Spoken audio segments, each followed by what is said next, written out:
Mic check, 1, 2, troubles in the room. We hit record and the vibes go warm. One says big thoughts, the other says no. Now we're arguing if cats can and low.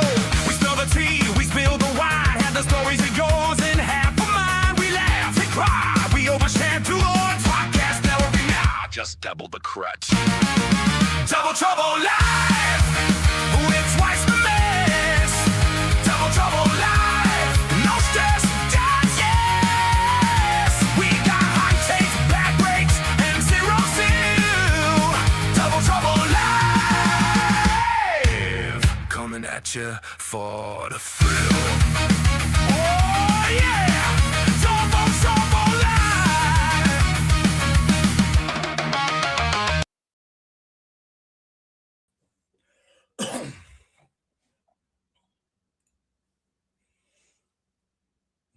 DTL Crew, Preakness Saturday. Welcome, everyone. My name is Frank Scatoni, and I am joined, as usual, by my partner, co-host, and the chief gambling officer of the greatest live wagering betcast in America, voted on by two people, me and my man, Kieran Thornton. What's up, brother?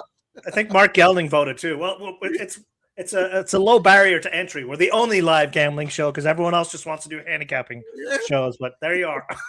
Well, yeah, thank God Mark Gelding was a swing vote because you and I voted yes, but Kegasus and A-Rod voted no. So we needed Mark Gelding as a centaur to come in. We're going to keep the small screen for a while. For those who don't get the picture here, many years ago, look, I don't know if you've ever been to have you ever been to Preakness, Kieran? I have not. No. I went once, and that was enough. I went to the Derby once, and that was enough. I would go to the Belmont Stakes every year. By far, my favorite leg of the Triple Crown. But anyway, many years ago, they introduced some character. This guy right here on the left, half man, half horse, and his name was Kegasus. So that became like the unofficial mascot for the Preakness for a while. And I'm sure everybody out there has heard crazy stories about the infield at Pimlico. Did it once, and this is when I was a young party guy. Blah blah blah. I've not made it there though, but I'm jealous because one of my goals is to try to go to all the tracks. So I hear it's a once. You got to go at least once type of thing. So if I ever make it back there, what do you mean all the tracks in America? Yes. Well, I mean, I got some big bucket lists. I thought we were almost going to get to go see. Go to Happy Valley this past year with Gold Phoenix. So for you guys with the bingo card, there's Gold Phoenix. You got that out of the way real quick. Yeah, quick, yes. Royal Ascot, I've not been to, so that's two tracks definitely on top of the list. Any interest in the Melbourne Cup? Yes. Yeah. I've watched it and gambled it when I was a kid in Ireland. But that is just a long and expensive trip out there. I think now, at least when we do actually do that, we'll have to go have our buddy Andrew Brown tell us what to do and where to stay and whatnot. That's right. Crash on his couch. Yeah, he knows a lot about Australian racing, and he does a really good job covering the Hong Kong racing jurisdictions, especially Sha Tin. So, here, Chris, he gets it. If you look on the right there, that is a Porta-Potty opposite the beautiful the Rodin sculpture. The running of the Porta-Potties. If you've seen footage from the infield. Yes. But you know what? They're at Laurel this year. Nothing to take away from the Triple Crown, but all the uproar about Golden Tempo not going. This is the Ersatz Triple Crown. It's not a real Triple Crown. It's not at Pimlico. And they're running 1.25 miles, not 1.5 miles at Saratoga for the Belmont Stakes. So Golden Tempo's not racing? In the Preakness. Oh, did someone tell Mark?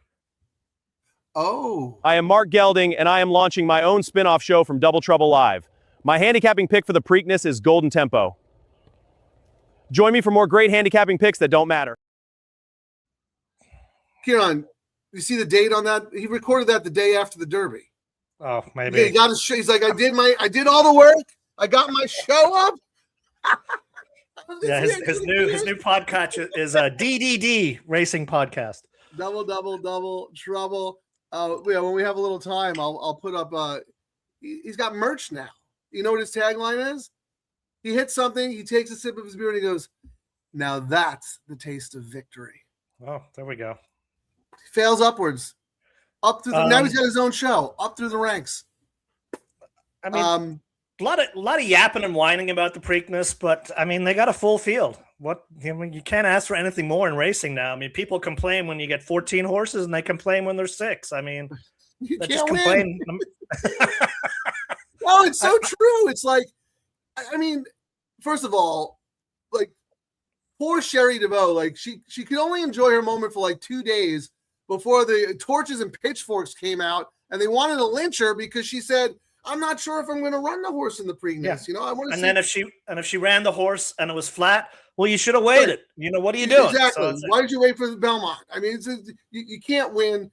But here, this is the takeaway. We won't belabor this point.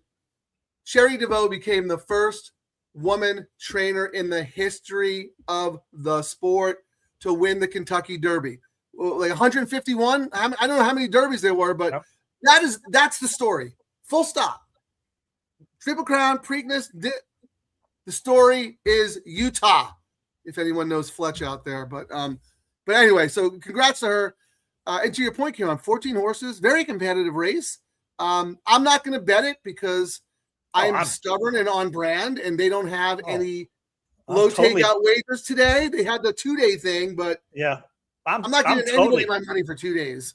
I'm totally betting. Hang on, I forgot to. Let me put a banner up here because I'm absolutely betting because I cannot help myself. And then I got addicted to that trifecta scheme you hooked me on the other day, where I actually hit on one of those trifectas doing everything.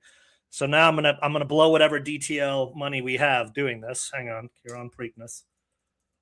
Here's my bet. I mean, I'm not liking the price.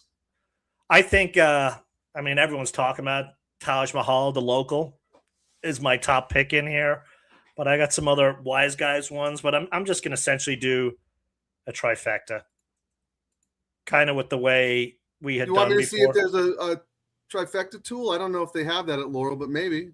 I guess you could see it. Yeah, that would make it a lot easier. Don't you think Taj Mahal is going to get buried at the rail? There's so much speed in the race. I think for my limited research that I've done, and it's kind of played out for the races I've looked at, you know, and I read a lot where they say Laurel is very deep on dirt and closers have a difficult time, and the ones in front end up holding on. So I think that's an advantage because we're getting a lot of money that's going to go on the closers in here.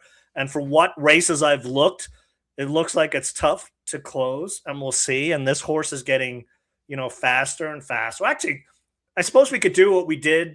Did you do notes for this race at all, Frank? I did mental notes, but real quick, money, respect, power. The posted bets are for Santa Anita. We wanted to come on early because we wanted to talk about the Preakness. But the official show is for the $3 all turf and the $3 late pick 3 and the late double at Santa Anita, which will start in race 7. So sorry, don't want to confuse anyone, but thank you for joining us. And I'll put my Preakness. Let me put my Preakness stuff up here. I really don't want to waste a lot of time handicapping this race and going through the field. No, I'll just read it through like we did. The answer is number 12. Number 12. Oh, yes, that's the answer. And if it's not number 12, it's number 9. Nobody else has a shot. I wrote here, ran in the Derby, coming late, altering course. Jockey's the question mark and will be overbet. On who, the 12? Yes. I don't even know who the jockey is. Torres. I'm just not a great fan of his, you know, from the tracks we've bounced around on gambling on. I mean, he's done well on this horse. He did a really good job. I thought he was pretty good. I'll just read through it. It's literally going to take us 2 minutes, seeing as I actually spent 5 minutes doing the homework. Taj Mahal, home track, undefeated in 3. Bullet works. Jockey's 41% for the trainer. Second speed in here. One thing that I really like about this horse, gets faster and faster each race. Home track advantage and front runner bias. And I actually went and looked for some stats, Frank. And front runners here at Laurel, 37%. Posts 1 to 3 at 9 furlongs. I know this is, 9 and a bit, 9.5 furlongs. but at 9 furlongs, post 1 to 3, 55% of the winners on dirt races are on the inside. Your 2 minutes are up. You didn't even get through one horse. Just tell us who you like. I like Taj Mahal. Second, I went Iron Honor with Pratt. Yeah. I can't believe that horse is 9-1. That scares me a little bit. Yeah. Napoleon Solo, the 10. I thought it was third fastest, speed numbers in here. Paco's on. The sneaky Wisey guy won. There was 2 of them. Irad, he won the race going into this with a really great, got the Bob pushed his horse home. How do you not bet Irad in races like this? But my sneaky one is all the way on the outside, and I think Mark Gelding's probably going to bet this one is to Pretty Boy Mia, 15-1, 2 in a row under the jockey. If you see on my bet, go ahead. I was going to say, back when Mark Gelding was a fully intact male, he was a pretty boy. So the way I'm approaching it, Frank, I'm doing that trifecta thing, that we did the other time where 1 is my top pick. So I'm doing 1 over all these other horses. Well, Kieran, I have the tool up. Do you want to look at some prices? Oh, yeah. Let's look at right now with the 1 on top, the favorite combo. These are for $1 now. Okay. So 1, 12, 2, $140. That's the lowest payout right now with the 1 on top. So that's Taj Mahal, Incredible, and who's the 2? That's Celia. Oh, the maiden, yeah. Look, DTL Crew, please just tell us, give us 1 horse in the comments who you like, because there's 14 horses in this race. 12 of them like to be forwardly placed. So I'm just having a very hard time seeing some, even though, Kieran, you said closers, it's tough for closers to make up ground. When there's 10 horses pushing the pace, Ocelli for third, Incredible for the win, and the Iron Honor with the blinkers off for second. That's how I see it. And then what I saw too is when I was, digging in and looking at the stats, closers hang on, but the Midland or the front runners hang on, but the Midland front runners who shouldn't really be going that fast tend to back off down the stretch. And if you've got some stalker horses here, they might be able to steal it, if they're not using themselves up too much. But deep closers, I think, are going to be up against it. But who knows? Well, Kieran, once today's over, you can archive your stat book on Laurel, because unless they do a low-takeout wager, I don't think we'll ever be playing the track again. And it's a shame because it's a Stronic track. So you would think we would love to support them, because by all accounts, I've heard that the turf racing is very good there. Dan Illman, who works for the Racing Forum, does a lot of really good work on Laurel. And, Maryland racing has a long and rich tradition. It makes no sense to me that they don't have a late pick 3 and a late double on Preakness Day. It just makes no sense. But anyway, nothing in racing makes sense, does it?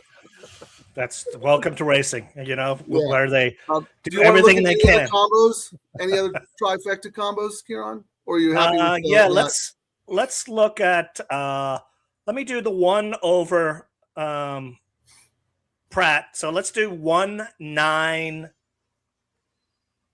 10.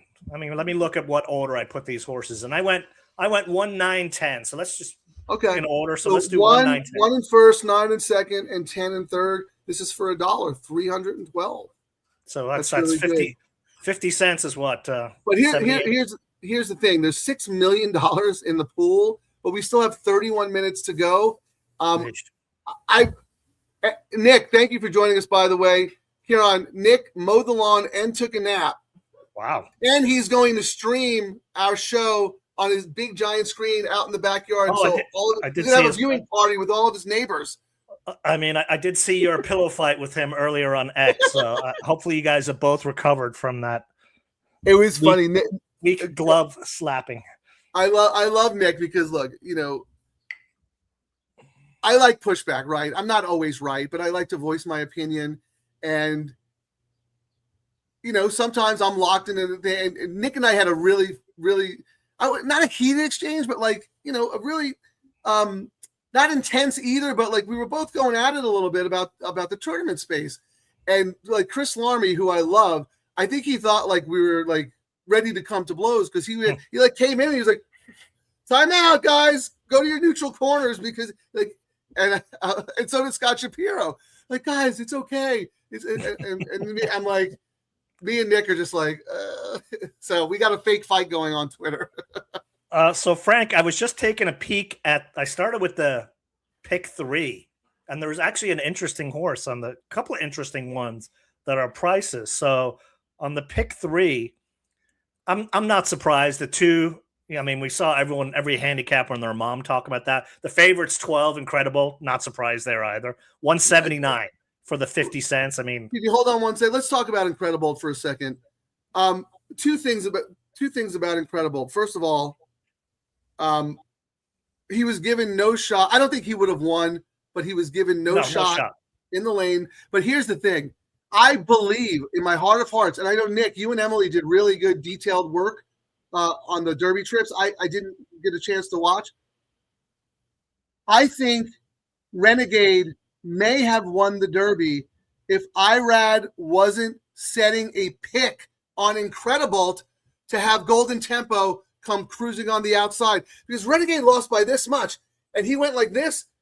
He moved Incredible in like 8 paths to block him so that his brother could come with a clean trip on the outside. No one's talking about it. If anyone wants to look at the drone footage of the stretch run, it's insane. Absolutely insane. And I think that may have cost Renegade a chance to win the Derby. Nick, would love to hear your opinion. But anyway, I thought Incredible ran a really, really good race.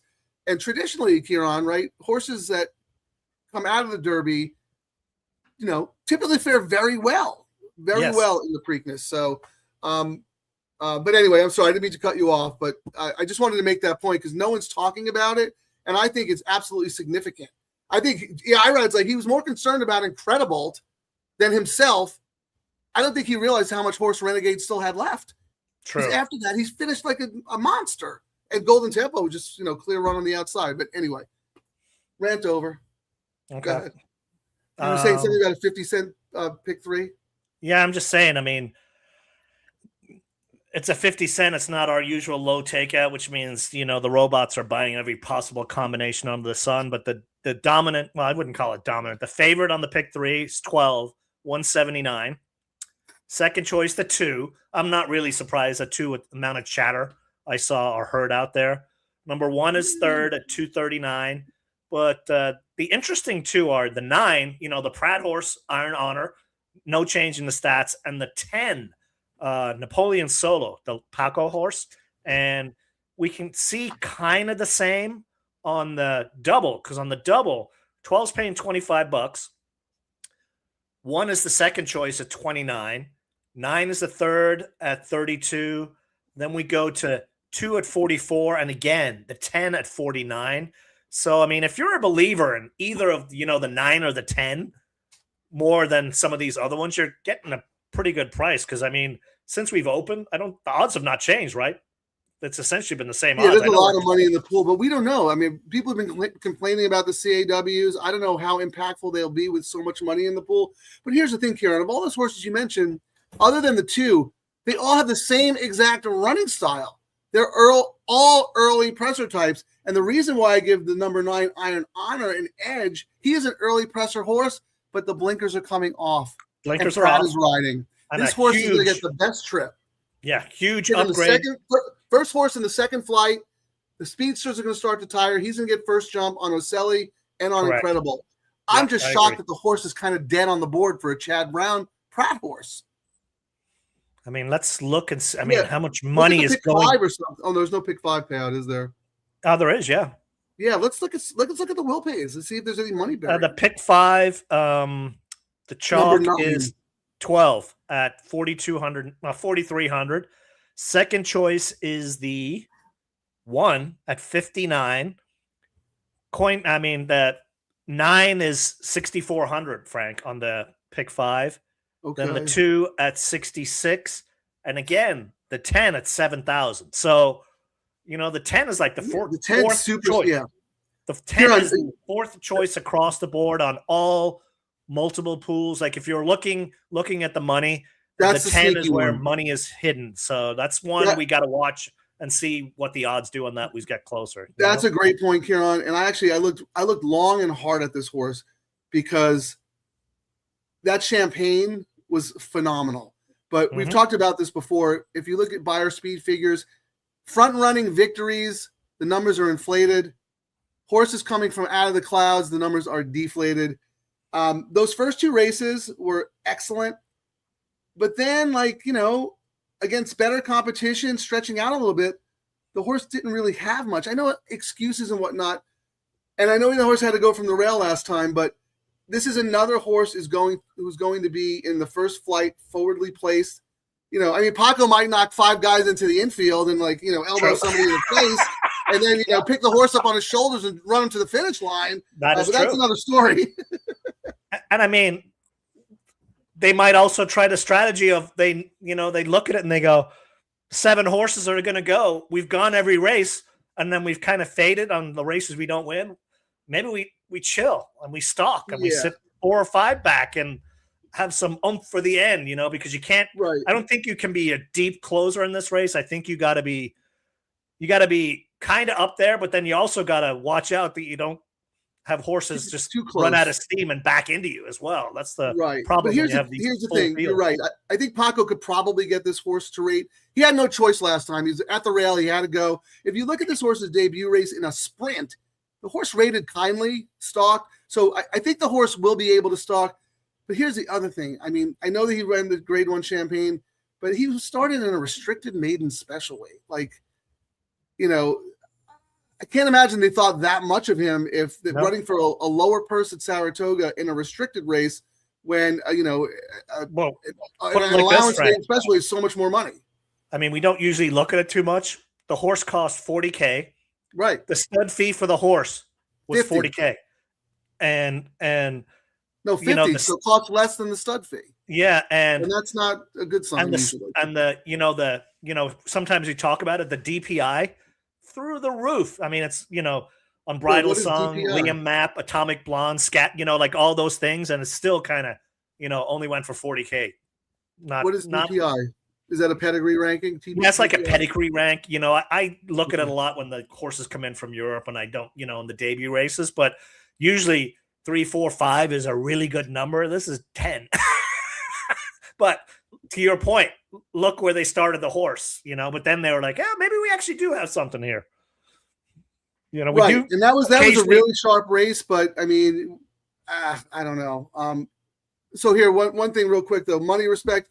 Thank you for this info. The rags are fantastic. I know some people who use them religiously. So on the rags, the sheets like the 7. And I am actually going to allow you to handicap, Kieran. What are your notes on the 7? Slower than the others. 3rd off the layoff. Trainer is 1 of 34 in graded stakes race. I know a lot of people like this horse, but this horse has gotten some buzz. Yeah, a couple of people told me that this just a lot of buzz. I think I don't see it. Rotundo, I think is this. I know when I was looking earlier, I think he's got a futures bet on a couple of horses in here, and I think 7 was one of the. When I saw what he was saying, 7 was one of the horses he had. So I took a closer look after that, and I still was like, I just don't know. And it's crazy to say that Todd Fincher is only 1 of 34 in graded stakes races, but there you go. Right, but he's 33 of 34 in listed stakes races in New Mexico. Yes. But I just don't see how this horse. Okay, I know the horse stretched out for the first time last time, but at a mile and 16th, the horse is losing lengths in the lane with no visible excuses. Okay, maybe gets a little fitness in, but the running style, another early presser. I don't see it, but the rags are good. So the 2, we talked a little bit about the 2, but what is your note again on the 2? Because the rags, well, that makes sense because this horse probably went 30 wide in the Derby. My notes were moved too late to just miss last out. But again, Trainer's 2 of 56 in graded stakes. But you think Oselli moved too late in the Derby? I thought he had every chance and he just was outfinished. But anyway, well, I will say, point. Go ahead. Trainer's 2 of 56 in graded stakes, but this closer may get the right setup today.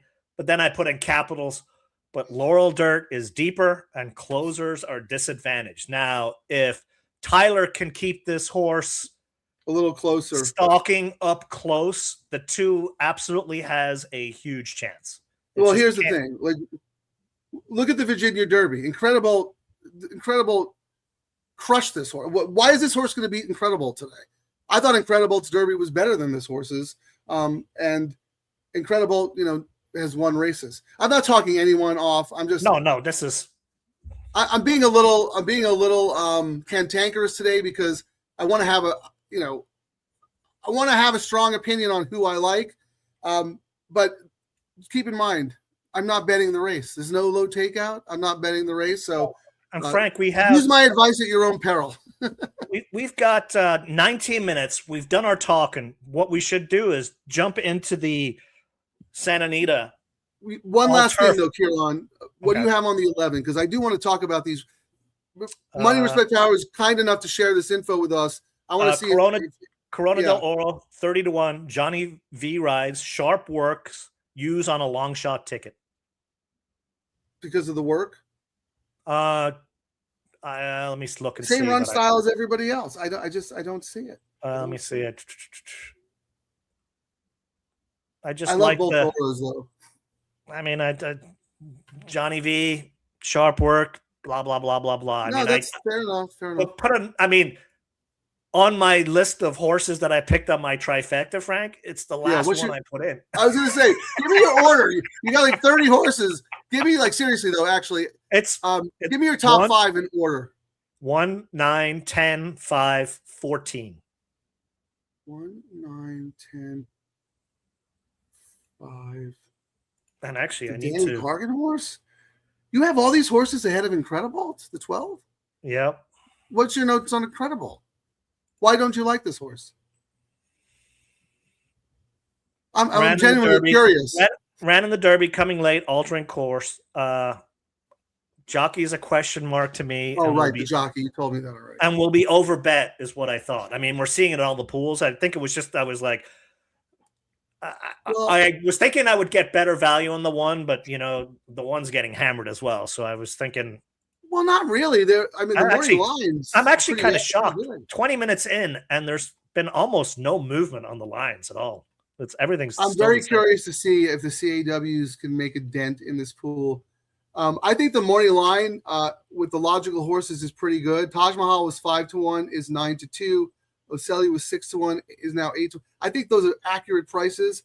Incredible 5-1 and is 5-1. The surprising ones are the horses who are taking money. Great White, I would have it 30-1, and somehow 15-1 morning line is 8-1.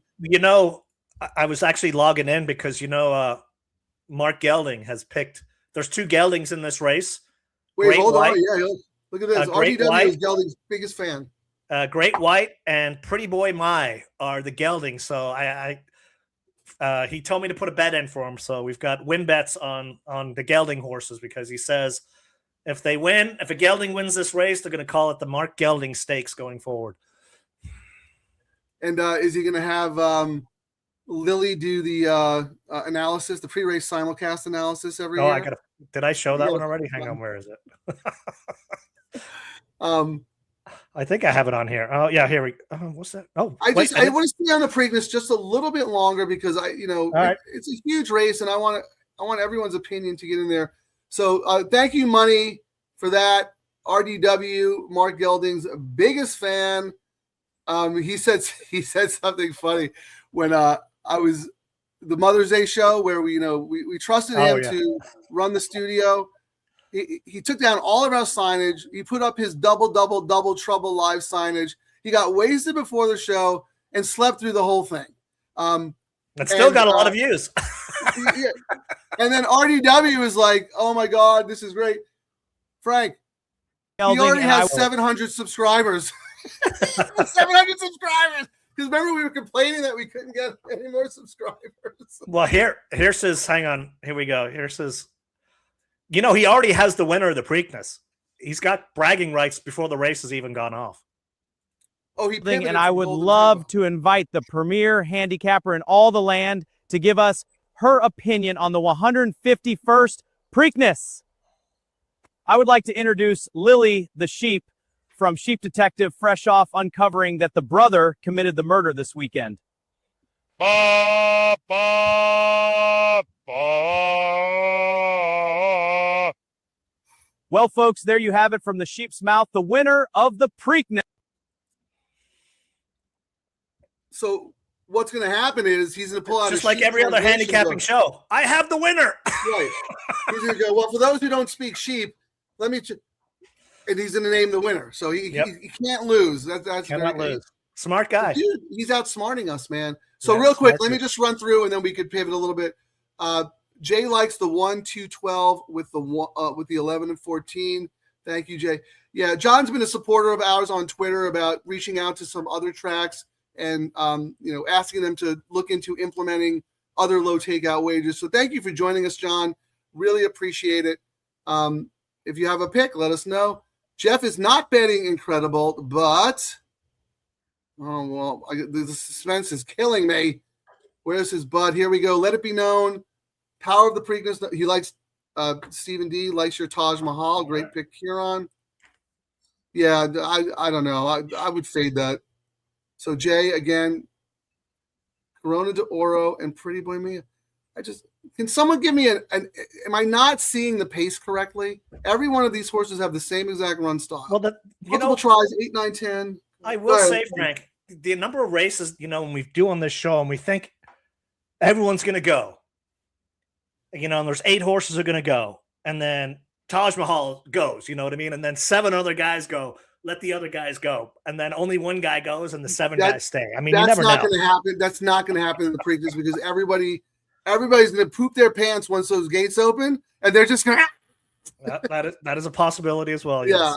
Yes. So yeah, incredible to win. Thank you, Chris. I can't believe Great White is this. Oh, this is Portnoy's pick. Putting money on, and then he's going to be yapping on Twitter. Oh, the exact only paid 50 to 1, and it should have paid 800 to 1. And you go, dude, did you look at the will pays and probables? Like, so they have a deal with DK Sports, DK Sports. So he did a little preview show with his boy Elio about the Preakness, and from what I gather, he's picking Great White. Anyone have a case for Great White? I mean, I see nothing. Oh, maybe because he won a race at Turfway. I don't know. Real quick, Jeff, 11 is taking money in the win. The will pays. Yeah, Kieran, you mentioned that. Corona, 37. Okay, John Alwell likes the 7. Yeah, no, not for me. Nope, sorry, he meant 6. Chip Honcho. I mean, my notes on Chip was, Ortiz is here, first race since March, so fresh. And although I think we did a show where I liked that horse earlier on the trail, and I was just like, yeah, enough of that. Well, yeah, the horse lost to Paladin, though. Paladin was a really nice horse who got hurt. If that horse had, gone on to the Derby, may have been the favorite. But again, same exact run style. They're all the same horse, and none of them are any good except for Incredible. I mean, if I just look down, so many of these horses have like 90 and 100. Early 1, early 2, and then everything's go, go, go, go, go, go, go, go, go, go, go, and then late. I mean, looking at Brisnet, it says the top closer in here, Frank, which is interesting. It's because the horse is going wire, which kind of, skews it. Top speed last race, Taj. Top back speed, Taj. Current class, Taj. Early pace, Taj. Late pace, Taj. But the second. You're telling me that Federico Tessio is classier than the Bluegrass or the Louisiana Derby? I don't know. Nuts. They just do current class. I don't know where they get that is current. The Federico Tessio. Yeah, I don't know. But then the second and third on those metrics are Osilia, Incredible, Osilia, all the way at the end, Ocelio, Kruper, Incredible. So it's those 3 horses on a lot of different metrics, and then Chip Honcho is 4th. Does anybody out there use Timeform and their pace projector? I would love to see what they have. Kieran, I know some of the tools you use, a couple of things that we won't want to name. Don't they have pace projectors? Do you have access to any of that? Because I would love to see. I would love to see that. They have Chip Honcho winning with a 14% rate. That just tells you how wide open, because usually you'll see it at 20. I'm wondering about the early pace, like the early pace. Early pace, they've got 13 way out front, followed by 9 and 1. Is how they way out front. Really? Like way out front. Yeah. Which one? Who's the 13? That's Great White. Wow, that's weird to me. I want to share Optics, but it's going to take too long. Optics doesn't have it as being a super fast pace time-wise, but it is a hot pace from a contention standpoint, meaning that there are going to be 5, 6, 7 horses all with the same run style, making each other very, very uncomfortable. And the 12 is by far, based on my interpretation of the plot, the 12 looks incredibly good. Because everybody running out of time I guess look in the comments, you'll see our all turf picks. We've got 26 minutes to that one. Yeah, and how much to the Preakness? Because we could pivot a little bit here. 8 minutes to the Preakness. Okay. Yeah, guys, if you're going to bet the Preakness, you bet it now. Because we're going to talk a little bit about the Santa Anita races coming up. Keep in mind, we don't have a dead race today. It goes from race 7, start of the all turf, right to race 8, start of the late pick 3, 9, and 10. So it's going to get. I'm actually shocked. I'm shocked at what we're seeing. Like, just flipped over to Santa Anita, Frank. Rearmed John, the Ricky, is 5-2. Like that horse. 5-2 from 10-1, and on the pick 3, the dominant favorite on the pick 3. This is the start race 7 at Santa Anita. Is City Exile, 318. Second choice is the 8, Pax a Wallop, 509. Third choice is the 1 at 887 and the 3 at 895. But there's not a whole lot of money in the win pool, though, Frank. I guess maybe this is skewed a little. Well, hold on here. I'm going to let you run point on Santa Anita because I want to keep the my Laurel screen up so we don't miss anything. Okay. So I'm not looking at what you're doing on StreamYard, but look at the will pays and see if there's. I mean, City Exile should be the favorite. City Exile will go favorite. There's not a whole lot of money bet in here. I just looked after I went through all that rigmarole. City Exile is like a dominant chalk, and the second choice in the double or the pick 3. In the double and the pick 3. Okay. And second choice is the 8. I mean, I flip-flopped. I ended up putting the 8 on top of my tickets, but really? Let me ask you this. What do you have on the 2? 2's my wise guy horse. Let me go up I know how you're going to start. KK for Glatt. No, I said Glatt. I said Glatt with KK.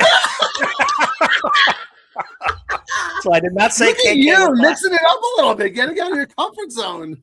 They are 3 of 6. First race in July, but we all know Glatt is lethal off the bench, and he's on fire. More so with sprinters, but he could win with anything, really. Yeah, and I'm like, he's hard to ignore his horses on the long shot ticket, So I've got a bunch of spready tickets, but I put it on my long shot ticket. Yeah, it doesn't look like that horse is taking any money in the double, according to what Optics has. So read it. We'll start with the double and give me the top 3 choices in the double. So I know City Exile is the favorite. Probably City pretty Exile, heavy, right? City Exile 83. Pax a Wallop number 8, 114. And then we jump up to number 1, Rearm John, which is the one that's surprising me at 161. Yeah. Tell me what you have on Rearm John. How isn't Pax a Wallop going to make Rearm John's life miserable? I thought so too. I mean, Ricky for Garcia, first time routing, trainers 0 for 6. But I did say maybe underneath on exotics. And could hold on, but I think someone's got to run this horse down, right?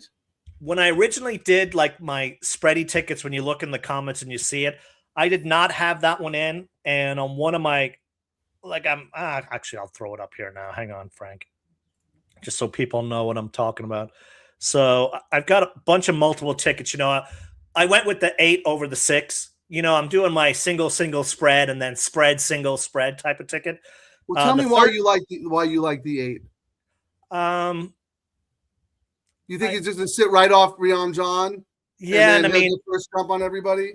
Freshu, sharp work, one last out under Freshu at this distance. And I just said if I had to single in the race, the 8 would be the one. City Really? Over Exile. City Exile? Yeah, I mean, I was like, JJ for Papa, top last race speed. JJ's not ridden for Papa since February when he won on the horse, but try to beat. I was just trying to beat it. I mean, I'm probably being silly, Well, in no, doing not that. necessarily, because look, the race is going to unfold one of two ways. We know Rearm John is going to go. So Paxa Wallop is the key to the race. If Paxa Wallop decides to pressure that horse and they split, they set fast fractions, City Exile is going to run them all down. If Paxa Wallop says, you know what, this is a stretch out sprinter, I'm going to sit like 2 or 3 lengths off and just chill, and then Rearm John starts to tire, which I think you and I both think is going to happen. Yes. The market thinks differently. Paxa Wallop inherits the lead, and City of Exile has too much to do to come get him. So Paxa Wallop is a contender, but my problem with Paxa Wallop was old class horse. He had the easiest of leads last time, and he still almost lost. He only won by a neck. So, but look, how good is Frezu? I think he's the most. He's the best under the radar jockey in America. The dude is a beast. He would be even more of a beast.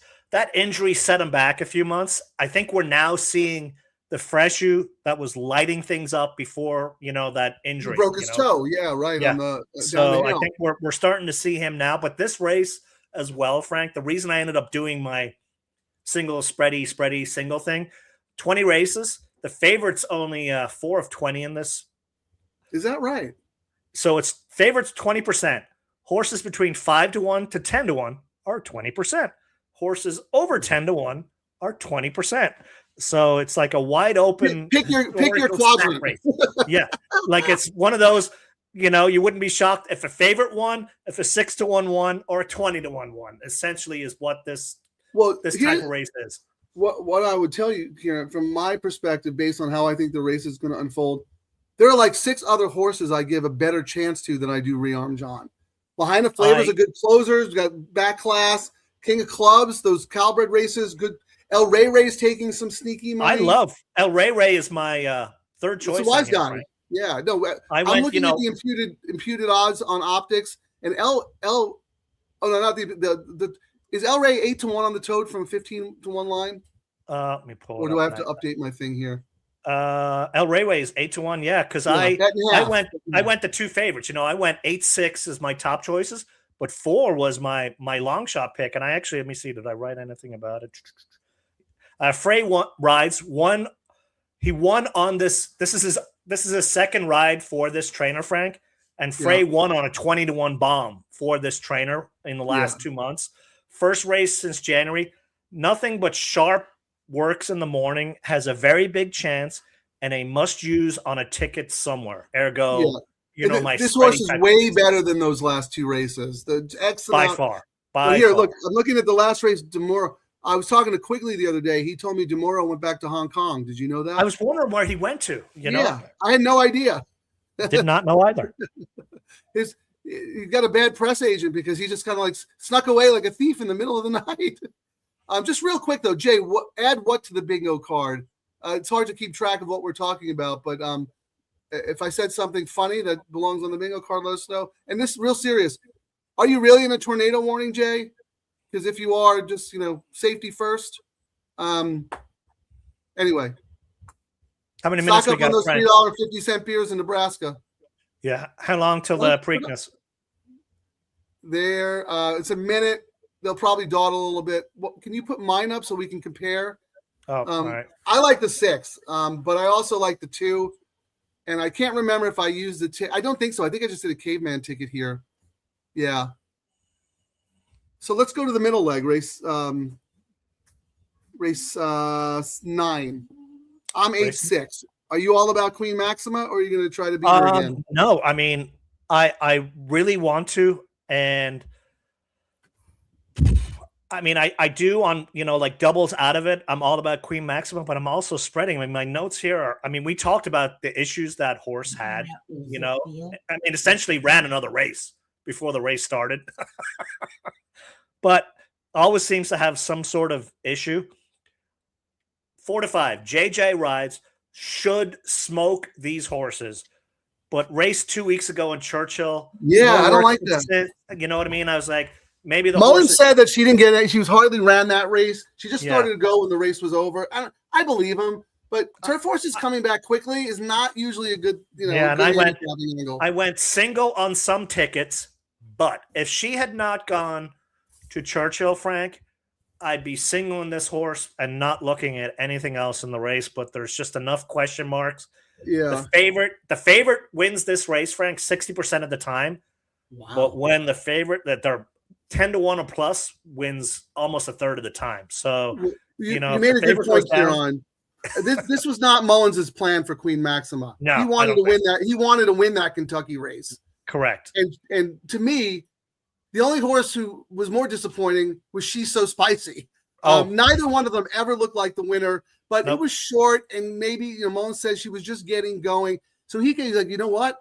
I'm going to run her down the hill, like in stakes. But it wasn't the plan. I don't like that.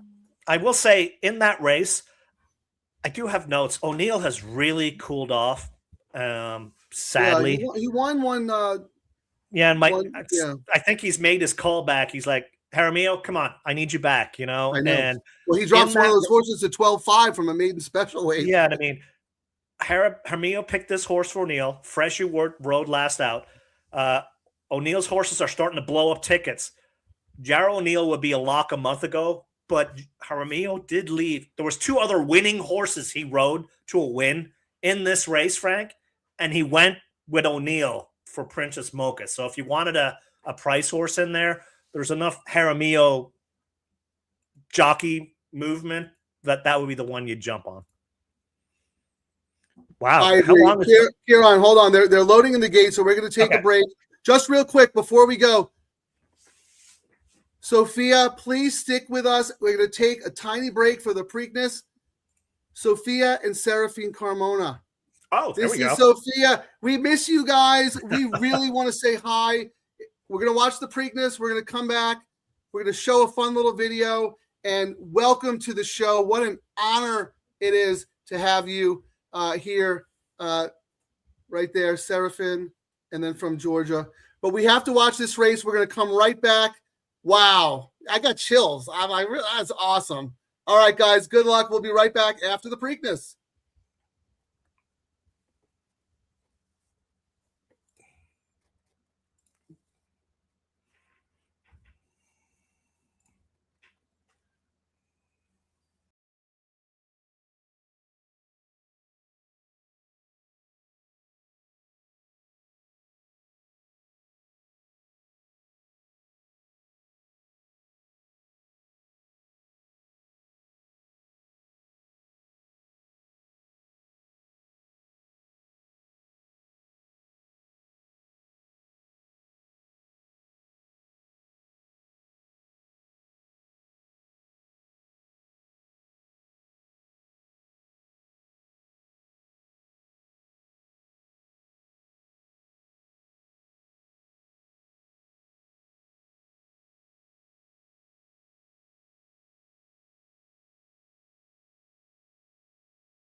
Kieran, I'm here with Seraphine Carmona. Remember Baltic Fire, 50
What do I know? We did There say should have that been horse. eight We did horses. talk- 8 horses in that same spot, and there's only 2 of them. We did talk how that was the horse getting the sneaky money for Yeah, you. 100%, 100%. We saw that horse getting the sneaky money. And we talked about Paco. Yep. I Yeah, mean, we actually I- talked about that horse a lot more. I mean, I had every combination. I just needed the one not to fade like it did. I mean, yeah, well, say la vie, third choice, but still. Iron on Incredible nowhere. no excuse. Did Incredible finish getting an Uber? I didn't say. It was coming on late. I think outfinished your 1, but we'll have to look at the chart. No, I mean, good job by Chad Summers. Wow, like you said, $50,000 stud fee, only costs $40,000. Debuts in a restricted maiden, but wins the Champagne. Then nothing, and then but I don't know. It did get it got hammered late where it was sitting at 10-1 the entire 7. time, Frank. When the Okay, race right. went off, 7-1. You said we looked at we do forensic accounting. We could tell The fourth one choice. horse that was taking the wise guy horse taking the sneaky money was the 7, which prompted us to talk about it. This is what you we have don't get. 10 minutes to Santa Anita. I want to do this real quick because I'm sure Sophia is very busy. For those who may not know, Serafin, Carmona, and Sophia were jockeys out here for a little bit. And the best moment I ever had on the show was Kieran was all full of himself. He picked a 28-1 winner, the first show we had. Let me see if I can find that shirt. Bragging rights. Oh, yeah, Frank, blah, blah, blah, blah, blah.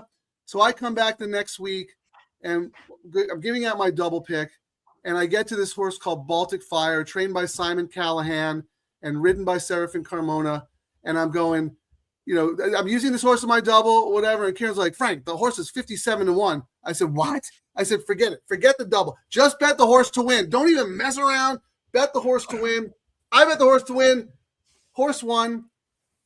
Fast forward a week or 2 later, Kieran, Shannon, me, and Terry, we went to the PDJF fundraiser at the Belly Up. We had a great time. Kieran's a lightweight, so we had to put him in an Uber and send him back to I don't know, somewhere in East County. I can't That's even, on this bottle being finished before the show. Yeah, I mean, I don't know. The lightweight went home. Poor Shannon. I mean, poor girl never has to have any fun. She has to babysit you. So Terry and I went to like a little after gathering at Red Tracton's, and I see Sarah. We were at Red Tracton's as well. That's how drunk you were that night. Are you sure? You sure you weren't somewhere else and just thought it was Red Tracton's? No, we were absolutely there. You actually pulled out your credit card and started a bar tab, and we're like, oh, yeah. See, now I know you're lying. Because that that's never happened. Yeah, you were that drunk. But anyway, maybe you just left or whatever. I saw Serafin Carmona, and I was like, oh, my God, are you Serafin Carmona? Yeah, I go, thank you, Baltic Fire. So we started talking. I told him about the show. I told him about how mad you are. And it was right around your birthday, right? August, what is it? Well, the reason I was mad was it was a Thursday show and a Friday show, and I made that shirt, and I was like, you know what? I'm just going to save it for the Friday show. So I had a shirt made 28-1, and I was going to pop it on the Friday show. And Thursday is when he blows out, and I'm like, oh, I can't use this prop anymore, dang it. So Terry and we start talking to Serafin and Sophia. And Sophia, forgive me if I'm not pronouncing your last name correctly, Barandella or Brandella. But anyway, so Terry and Sophia hit it off immediately. We have a rescue dog named Sophia who's near and dear to her. So the girls were bonding. Me and Serafin are bonding. And I said, I don't want to be that guy, but can you do me a huge favor? And this is birthday message to Kieran Thornton, courtesy of my man. Hey, Kieran, I'm here with Serafin Carmona. Remember Baltic Fire, 55-1? This is the man right here. $116. Mic drop. Dude, the best part is the Yeah, I mean, I couldn't have scripted it better. If you're ever in Del Mar, it's usually August they do the PGJF. It's I've done other ones around the country, Frank, and I go for the Derby, and for the Breeders' Cup and whatnot. The one in Del Mar just blows them all away. Jockey karaoke. It's a fantastic night. Great fundraiser for the jockeys. Much needed. They put their life on the line on these animals. And, when they get injured, it's not just a small injury, as you know, with yeah. So Seraphin got injured at Oaklawn Park, and thank God he's doing well, but it's never easy. And Sophia and Seraphin, they're remarkable together. They're in Georgia now. He's rehabbing. We know he's going to come back, bigger, better, and stronger. But I just wanted to say that, Sophia, we have to pivot because we only have 5 minutes of Santa Anita. But you have an open invite to come on the show. We can send you a link if you want to give us an update or just hang out with us, and Seraphin, whatever it is. But we love you guys. We respect you guys. We can't do what we do without the horses and the jockeys. So much respect, peace and love to you and Seraphin. And oh my God, what a great moment. Thank you for taking the time to join us. Really appreciate it. All right, Kieran. So we have 5 minutes. Let's take a look here. And then after this race, we can recap the yes. Because I know a few people had that. So good for them. I could have been more wrong about the race, but that's why I didn't have it. I would have had the trifecta if I wasn't so sold on one horse. But also, when you do those kinds of bets without tossing away a bunch of money at the CAWs, you kind of got to take a stand on a horse. I just took a stand on the wrong horse, I still like that ticket construction that you had us come up with, Frank. I'm still playing around with it, but I really love that when the you've key got horse, a key horse. Yeah, when you have a key horse that you like, doing it, with all your other horses and in different combinations with that key horse. I'm becoming a new fan of that bet. Oh, I used to do that all the time before the CAWs. The trifectas were $1, but but what I would do is I would play my horse to win, and then I'd come back and go like, let's say my horse was the 6. I'd go 153 over 6 over 153, 153, 153, 6. So I bet to win, and then I'd key in second and third. Here's Frank's caveman. I mean, I don't blame you at all, Frank, on this one. I ended up writing a novel on mine. But I don't guys want to see wrong about my picks, If you guys want to see our picks, scroll all the way to the top of the comments. We're usually the first comments, and we post all our picks in there in case you don't get a chance to do this one. That's my pick 3. Here's my all turf. Yeah, we talked about the middle leg, but do you like anybody in the last? I think it's wide open. It is also another one of those races where, the favorite's 31%, but if it's not, when I went through, I was like, oh, please, can I find a horse I can? Me too. I'm like, I kept looking. I'm like, is this 20,000 maiden? No, it's an MSW. And I got to the number 8, as I was writing my notes, I finally got to the 8, the JJ Lewis horse, all in game. Flopped last out on dirt. Trainer stats are horrible. I still don't get why JJ continues to ride with him. I said, I'll use but beat. But then in my quotation marks, I'm like, who am I going to beat him with? But when I got to why, because when JJ came down from Northern California, even though he was terrific up there, so I get that gave him a shot. And he put him on that really good sprinter he had. Was it Brickyard Ride or something? I forgot about that. Yes. Yeah. And so he's loyal. I respect that. But I will say, Frank, if you said I could only bet one horse in this race, and I do have tickets that just go around this one, and it's a reluctant one because I hated the morning line. It was the number 10, Tis Sunrise. Kimura, 30 to 1 last time, 2 to 1 today. Okay. First race in Smart. Fits in the field because the field's terrible. Well, I started writing. I was like, first race in Smart, top speed, sharp works.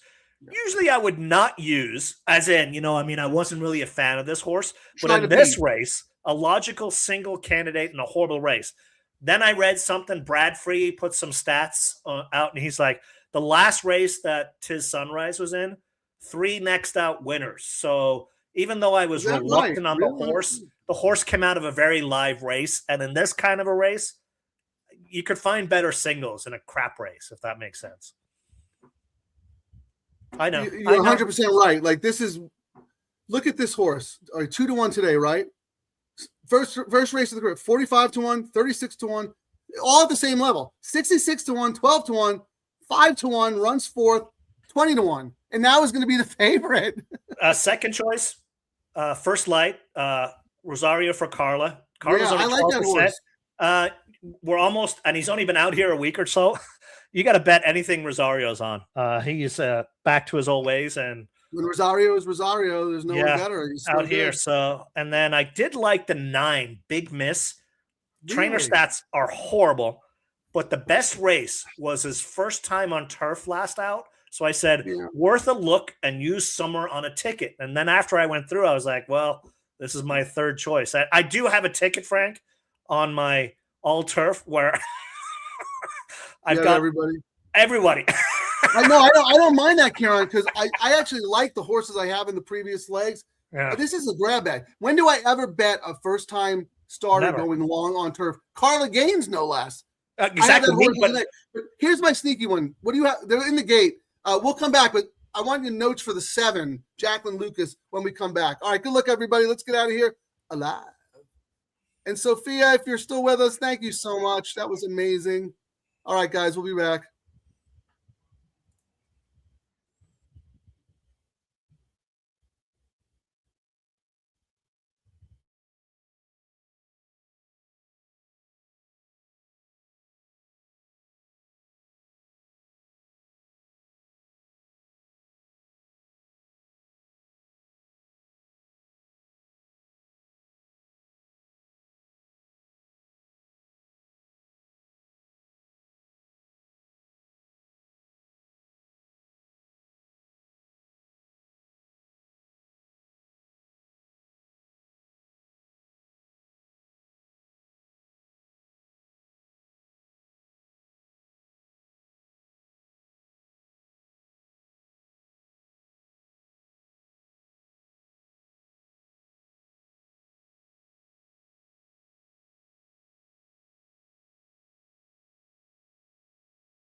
Honey, you described, you're so perfect, so poised, like.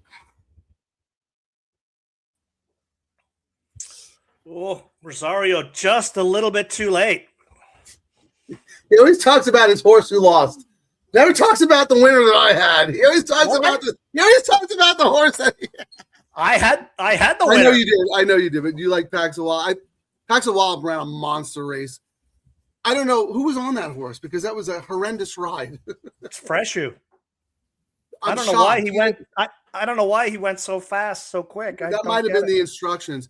I mean, how bad was Rearm John? Like, who was betting that horse at Horrible. 72? What, 5-1? But what sucks is, I'll refix it in the pick 3, but my word, I had that 5 on some really nice tickets with a lot of spread. You 5 know, ran Frank? great. 5 ran. But the race set up for both of them, really. Yeah. And that's what I thought. And I said City Exile was the best closer in the race. But I didn't expect – I expected Rearm John and Paxawallop to, like, be 1-2 heading into the lane. I didn't know Paxawallop was going to move on the backstretch, 46 and change, and open up by 10 lengths. But that might have been the instructions. You know what I mean? Well, it was bad instructions. Well, you've been on the receiving end of many, not bad instructions, but following instructions. You know, I could see next out Rosario being on this horse because it is.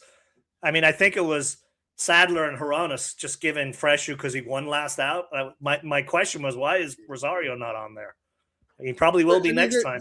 There's zero upside with this horse. This horse is an old class horse. And here's the other thing, Kieran, because we talk about conditions, and I think this is very important. So don't blah blah blah me, please. When I first came out to Southern California, and even when I was handicapping in New York, class mattered. It absolutely mattered. And when the population started to shrink, class started to matter less. So back in the day, if you had a $20,000 horse racing against a $50,000 horse, no shot, unless the horse was, really came into his own. Yep. That gap started to shrink. So the $50,000 horses were not worth 50; they're probably worth 30. So the 20 horses. So my point here is this horse won for 40. And don't get me wrong, those open claimers. There's some really good hard knocking horses in there, but this is an allowance race, and that is a big class difference. So I just want to point that out because we talk about reading the conditions, and class is starting to come back a little bit, right? Because now we see it is. Yeah, we see these low level horses now, and we'll talk about it with like Tate Bats. I mean, that horse is going from Calbred MSWs to 12.5. I mean, and O'Neill puts up Jaramillo. So I will say, I mean, I went 6-8, and 6 ended up being the better. But the reason I ended up downgrading City Exile because if Rosario had just moved that was my fear on this horse, that it always finds something seems to always happen, and it almost happened in that race too. Again, on the 6. Yeah. Well, so, I think Papa was like, I'm not messing around. I'm putting JJ up.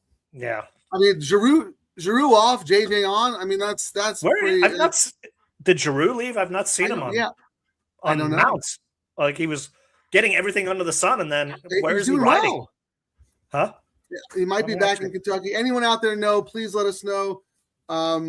We did not get the memo, but I did hear from Quayle that DeMoro packed up and went back to Hong Kong.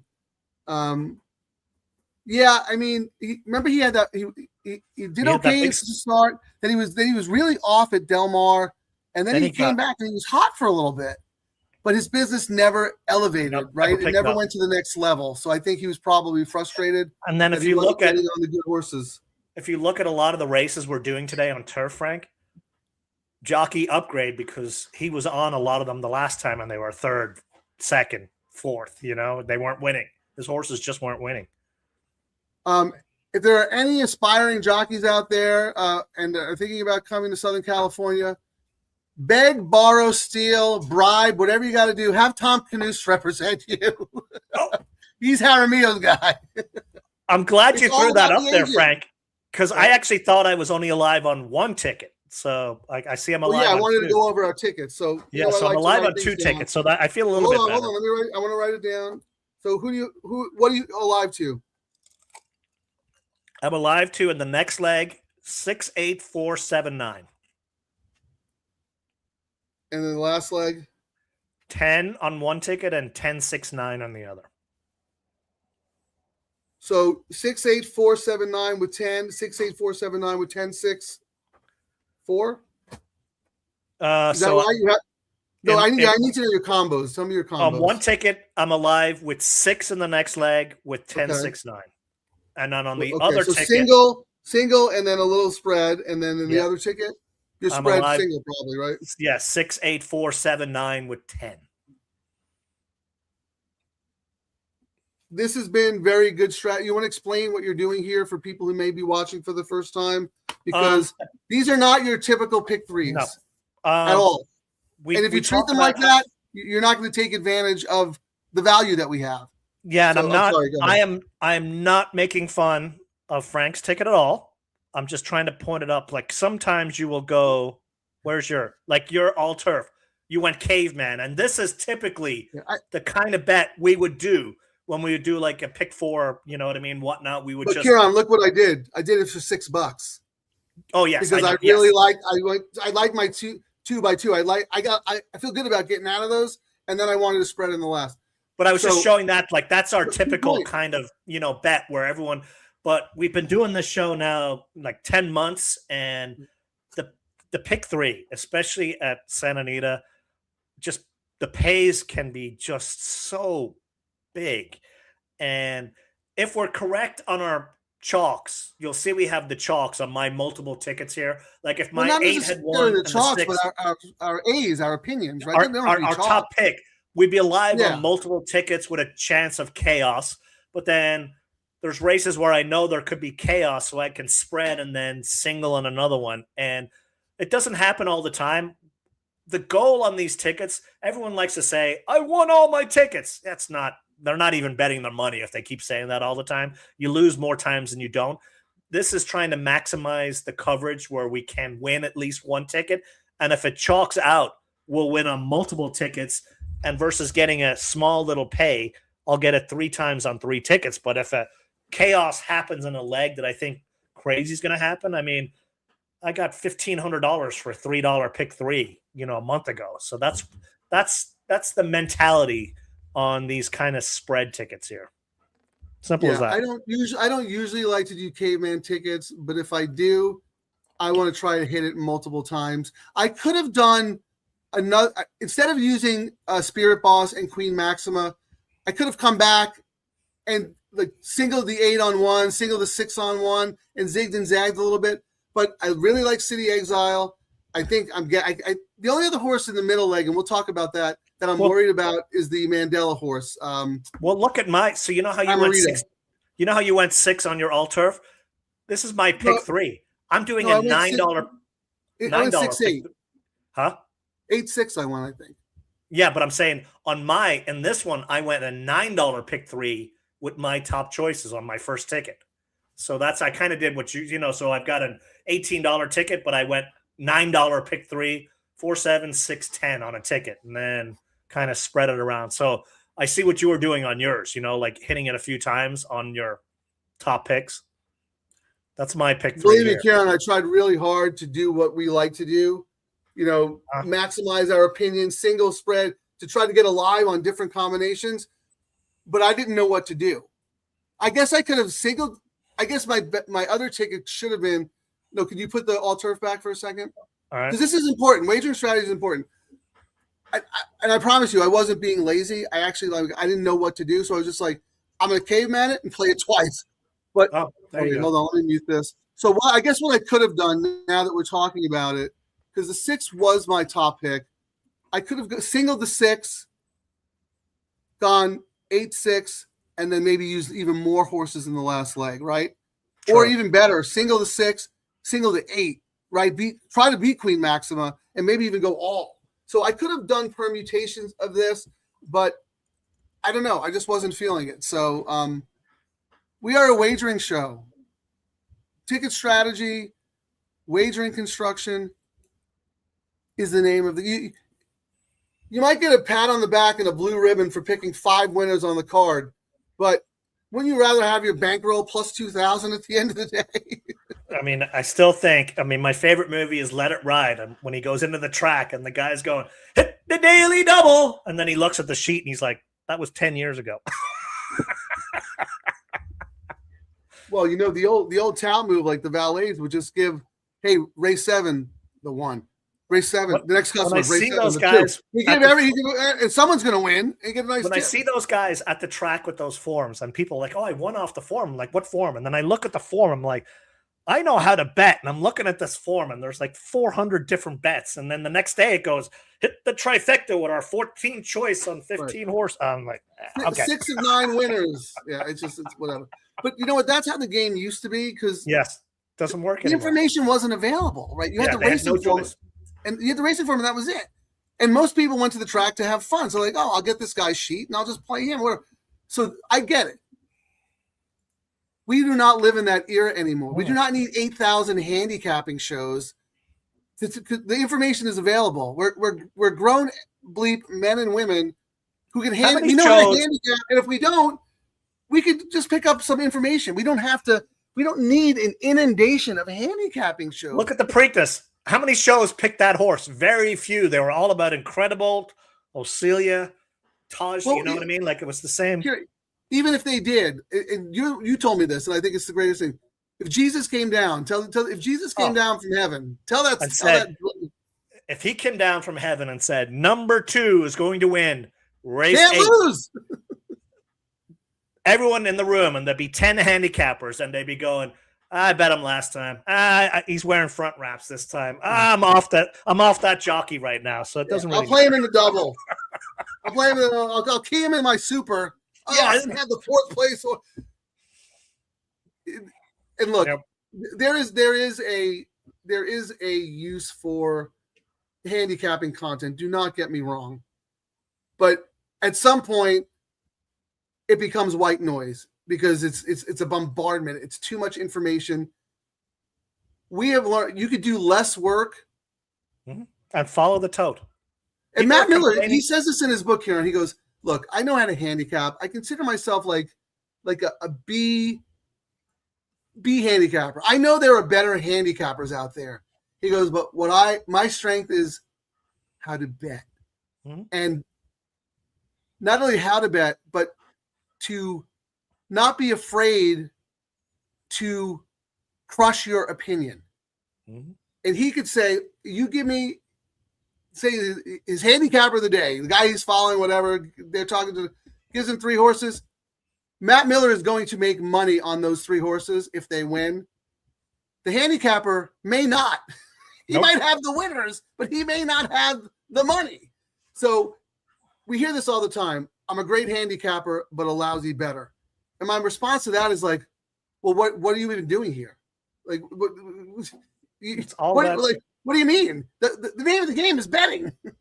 I mean, even on our show, we spent a lot of time on that winner because we saw the sneaky money in the pool, and the price was not reflecting it. Did at the end, but So that's another good point, and that's why Matt is so lethal in the and we're gonna have Matt back on, by the way, at some point.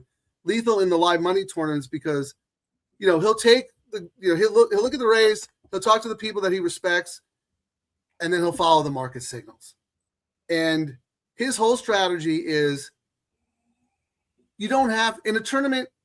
It's better to bet a lot more on a very likely outcome, right? Than to try to hit long shots.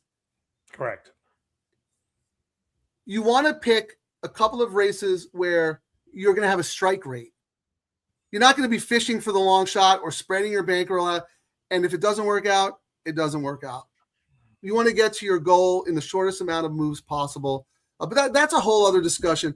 But and one more point, though, Kieran, because we talk about this as a wagering show, gambling show.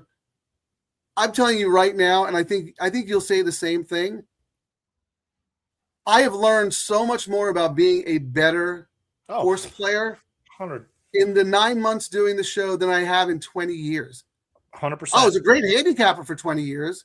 And I was too. I'm better, made money up, ups and downs or whatever. But I was a great handicapper. I was a great handicapper and an excellent pick and pray contest player because I was looking for long shots.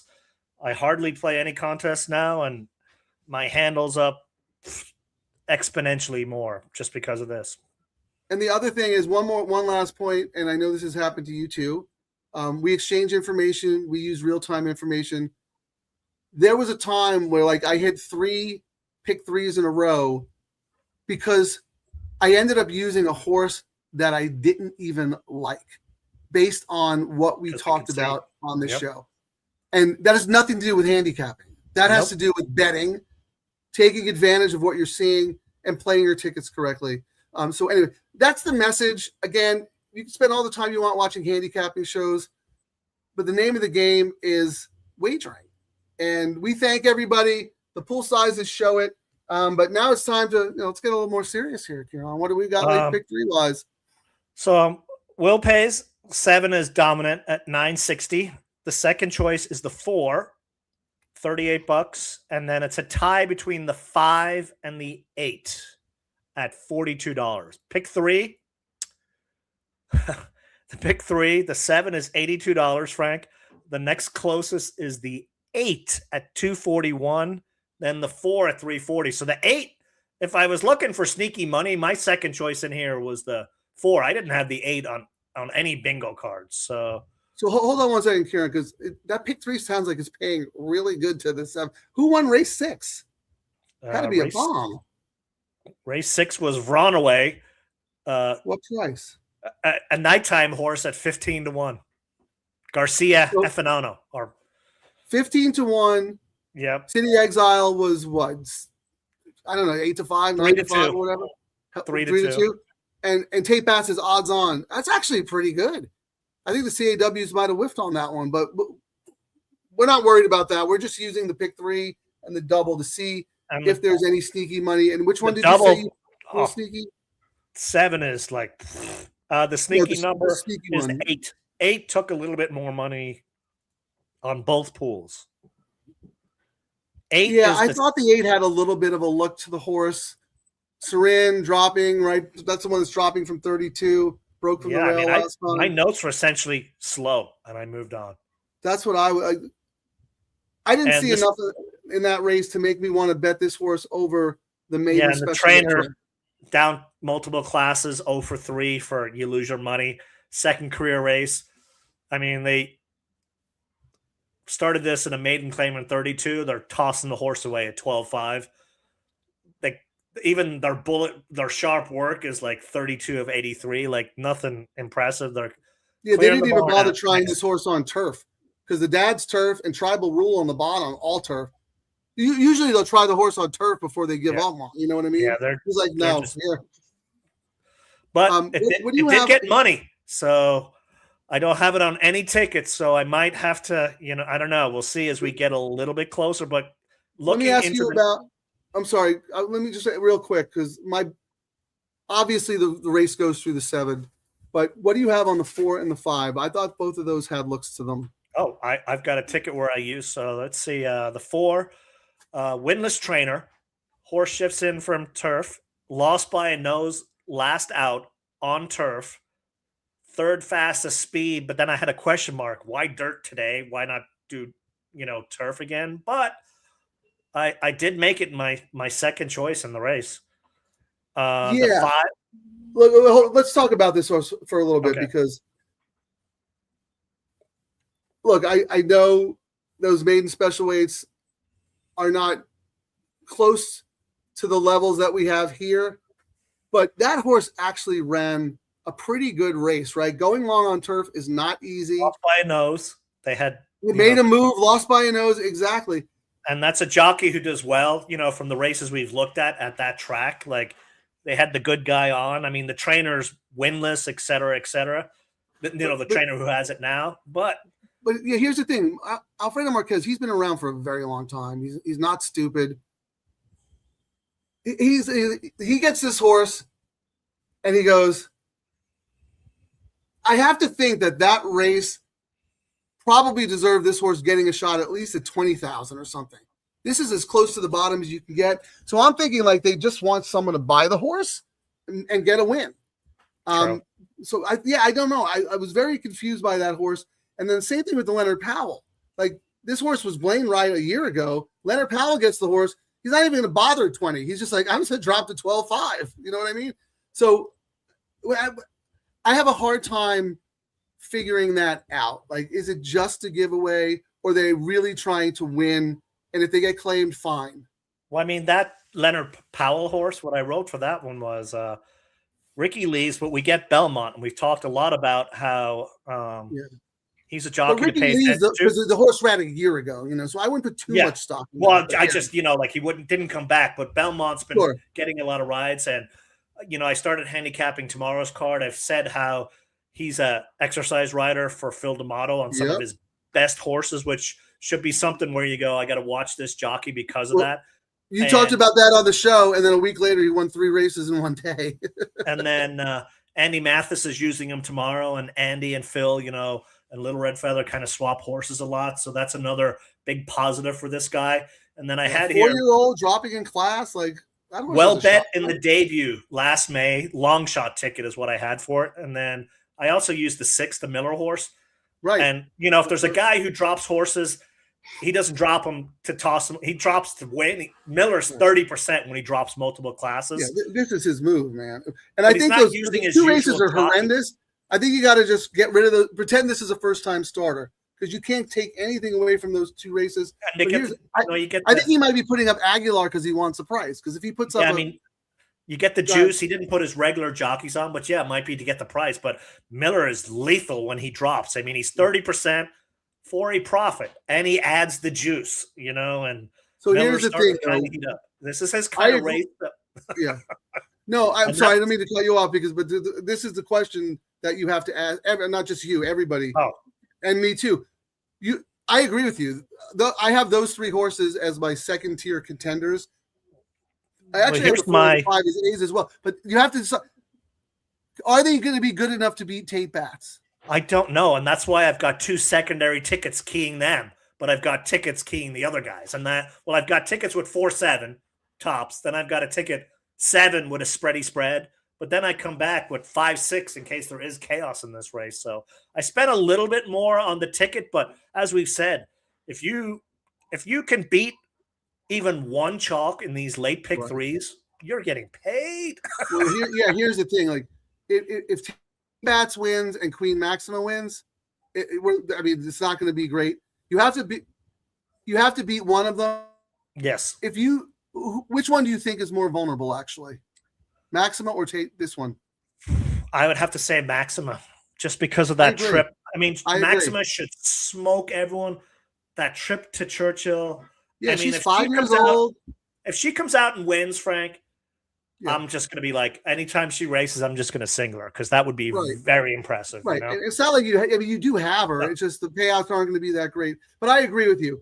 I mean, Tate Bats is the profile of the exact kind of horse who wins this race. I would assume that favorites win this pretty much because there's probably a lot of droppers that just dominate. Do you have any stats for this condition? Let me look here. And he goes to Jaramillo. That's the thing. Favorite is 24. Am I on the right race? Yeah, favorite's only 24%, but 71% of the horses are under 5-1. But it's a small sample size, so Yeah, right. Because they didn't start running these Calbreds until we got the Calbred 12.5s until the California. and But 70% under 5-1. This is a very Yeah. formful race. you don't usually see crazy prices. Let's put it like that. Yeah. The problem is you don't want to waste too much money against double, Tate Frank? Bats if you like Tate Bats. The double into the next race, Frank. 7 to the 6, Queen Maxima, $5. Yeah, that's what I mean. So The next lowest payout is the 4 to the 6 at 31, and the 4 wait, to the 4 in this leg? Oh no, actually, the next It's got to be the 7 to the 8. the 7 to the 8 is $18. Then Yeah. it's the 4 to the 6 and the 4 to the 8 at 31.31. And And let's see, then does that jive with the 7 toes to of the the 3. first, second, 3 first? is 32. Yeah, Amarada, the Freshu horse in the next. Yeah. I don't think I used her, but I might pivot with her. I just put mine up real quick here. And so on one ticket, I'm singling the 7. And then on another ticket, I'm going to use the 7 again. So I have it twice, but I'm using the 4 and the 5. I decided not to use the Peter Miller horse. Is the horse taking any money? No. 13-1. What about in the pick 3s and stuff? Let me see. Because you would see some money on a Peter Miller horse, right? I mean, I will say, Frank, this Jaramillo horse, the early money, when it came in, that knocked it down to even money was all win money. Right now, 30,000 to win, 3,900 to place, 17 to they are people who are betting the 7 are this horse is not going to lose. There's no hedging, and usually you see a little bit more hedging. So for first time people, give them your formula. I learned this. Kieran has a good old school trick that the wise guys use. We're actually at 9 times now, Frank. So tell them what the formula is. The old school codgers, when we go to the OTB, they're like, if a odds on or an even money favorite is legit, you should see 8 times the money on the win over the place. Yeah, so I never knew that. That's amazing information. I love it. And right now we are 8 times over, almost 9, 38,000 to win, 4,700 to place. So the people who are betting to win are confident that the horse they're not hedging. They are the horse is either going to win or finish last. The people betting to place and show on this are people at the track. It's not like guys hedging their big bets. The guys placing win money are going, I'm winning. I'm not deviating. All in, baby. Yeah, I wonder where they got that 8 times formula for, but I'm not doubting it. I'm not doubting it. Old codger, and it got to the point, I used to go up to the OTB at Viejas back in the day with my dad, and it would be always the same characters, just like it would be at the track, and this guy would be like, I got another one. I started doing show bets based off this guy. I had the pleasure of meeting Kieran's dad, and he was amazing. I'm going, Kieran is annoying and a clown, and your dad was just like the coolest guy to hang out with at the racetrack. Oh man! All right, we're 0 minutes. What do we got? They're loading, Frank. All right, good luck, everybody. We'll be back.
Just class. I mean, it was not Yeah. pretty. No, I mean, it looked like, Into the Turn was going to win by 30. And then Susie was like, yeah, you got to work for this one. Yeah, she ran great. I'm going like, oh my God. Like, I played all the droppers except that one. If that one wins, I'm going to be really mad. I was but thinking look, the what do we say exact here? same thing. O'Neill goes, O'Neill wants to win. Kimura, beat it. I think you kind of have to play the song. Oh, yes. We've not played it. We always have to play. It's the best song there is. of Venezuela.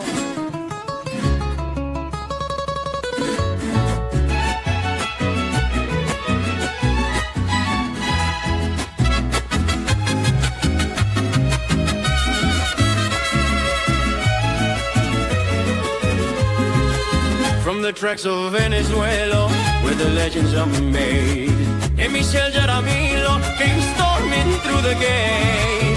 13 times the champion, over 4,000 wins. Now we're lighting up Santa Anita, letting the fast one spin. Silk flashing in the sunlight, and steady and bold. This Venezuelan warrior turns thunder into gold.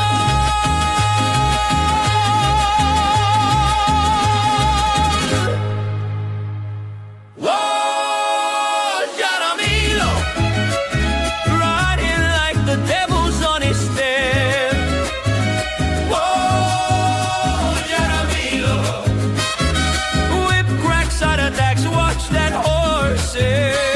Double trouble in the stretch, crowd screaming loud, and Michel Jaramillo bringing fire to the ground.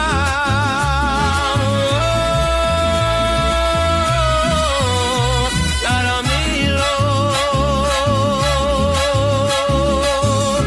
he's burning down the track tonight. I had a good voice when I sung that one, didn't I? Little known fact, Kieran is known as El Irlandés in Venezuela. He's the most famous record producer. It's the Irishman in Spanish. The man can't walk down the street I know. in Caracas without getting mobbed by paparazzi. So we're lucky to have him here as a degenerate with us, but the man's got some skills. You said the other day that you think that's your best one. I agree. Terry makes me play it like 8 times a night.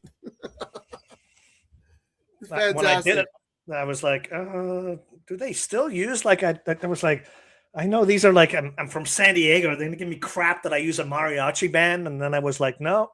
They said, no, they use them down there too. So I was like, all right. Yeah, we actually, Terry and I looked it up because we don't want to do the wrong thing. And if we do, we're sorry. And mariachi is actually very popular. It's just a fun form of music that's embraced by a lot of Latin cultures. So anyway, Frank. I think Jay's playing his own drinking game because that's the third time he was like, something, drink. Guess Hey, who can took we play along? You have a bingo card for us? Guess who took the early money, Frank? The Mike Smith horse. Took all the early money. Spirited Boss. We'll have to play some doubles with that horse. I have it. Mandela's hot, by the way. I have some. I mean, I was all about Queen Maxima, but my second choice in that race was Spirited Boss. One last out for Smith on the hill, and Smith is on Spirited Boss. I'm sorry, I thought Smith was on the Mandela horse. No, he's on Spirited I love Spirited Boss. Yeah. And even better post this time around. Exactly. So. And there's more pace in the race. This horse, Correct. that race, look. The excuse for Queen Maxima that day was they had 2 some miles issues. more. They had some issues on the downhill turf course a week ago. They instituted new protocols where they said every jockey needs to take his horse over the dirt crossing and back over the dirt crossing and then proceed up the hill to get them used to that change of surface. Apparently, JJ didn't get the memo. He just marched her all the way up to the hill and had to go back. And the starter said, you got to go. They made him go all the way back down the hill and then all the way back up. So she Mullins was like, "Look, how do you-" almost won. yeah." But here's the thing: that race by Spirited Boss was awesome. Right, like, And let me Yep. ask you this: what do you make of the fact that he took the horse back east and then ships back out? Like, wouldn't you have just kept her here? Do you have any opinions on that as a horse owner? I get it. I mean, they probably just told the guys, it was essentially a really tough workout, that race, and let's go shoot for the money. And then they probably came out of the race and the jockey said, "Man, I didn't get going till late. It's just another paid workout, So Yeah.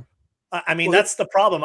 On paper, we will know after today if Queen Maxima really is the real deal. We think she is. We think she should smoke it. There's been issues, but the other question mark is sometimes really good horses find a way to have issues. You know what I mean? And it sucks. And I've been part of some horses like that. So that's the downfall. But all things tell me that if it was a paid workout, it's all about the 6. But the big danger absolutely is Mike Smith further out here on the hill. What are your notes on the 8? What do you have on the 8? Don't be late.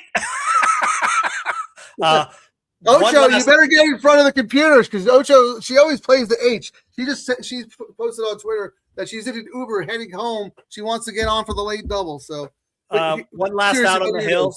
Good post use.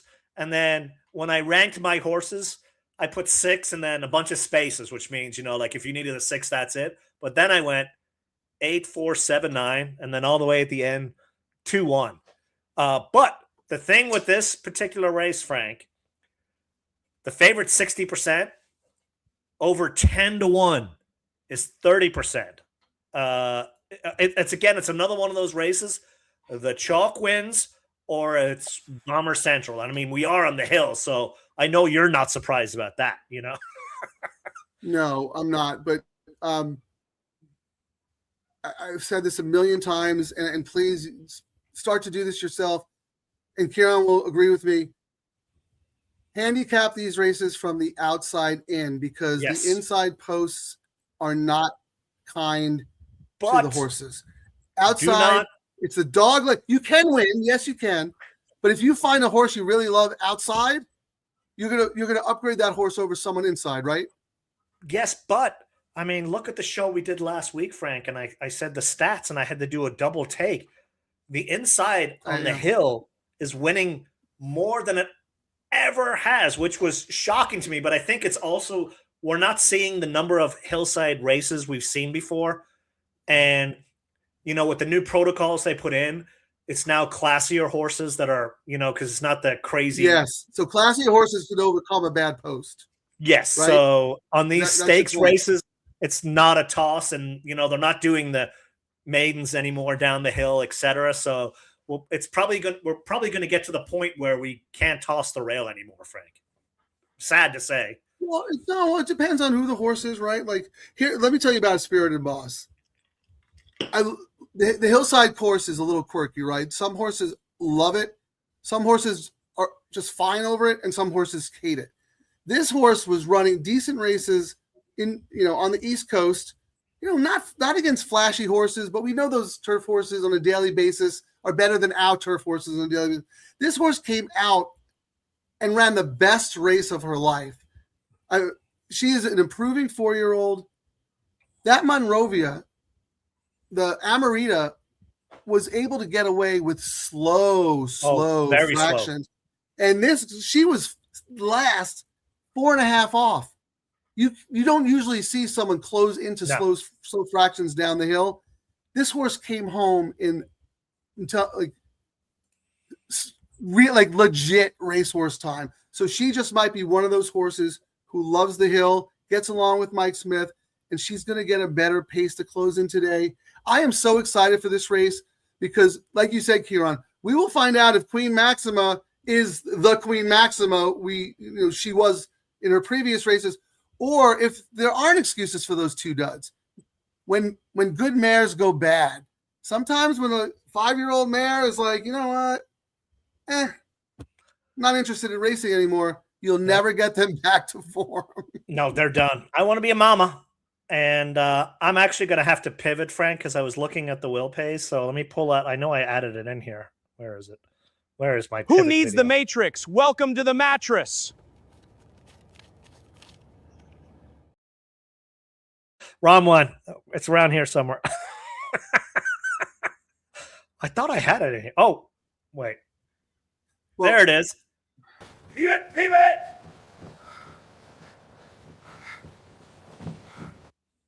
I want to thank you for that, because Terry and I fight over that video constantly, because she was a huge Friends fan, and she can't wrap her head around the fact that I just don't get it. And never watched Friends. I don't know the characters' quirks and personalities. And I mean, I see nothing funny about it. But you have to know the show, I guess, right? Yep. My pivot is going to be a horse I do not have on any of my tickets, but it got a lot of play on the pick 3. Let me read out the will pays on the pick 3, Frank. The 6 is paying $9.60.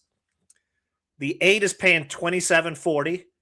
The 3, $39.90, and on the double, they came back and made it the third choice as well. I do not have the 3, the Freshu Mandela horse, on any of my tickets, so I'm gonna have to do a double hedge.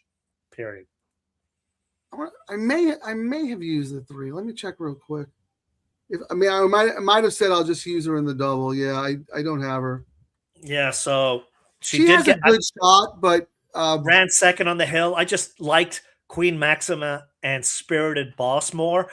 But if there's anything we've seen on this show, if we see hidden money on a horse that we don't have, the double is where we can correct it. You know, we're going to get knocked out on all our other bets. We got to go home with some money. We're a gambling show. Yes. We gamble. So, speaking of gamblers, LD, welcome to the show. He is at one of Kieran's favorite tracks, actually.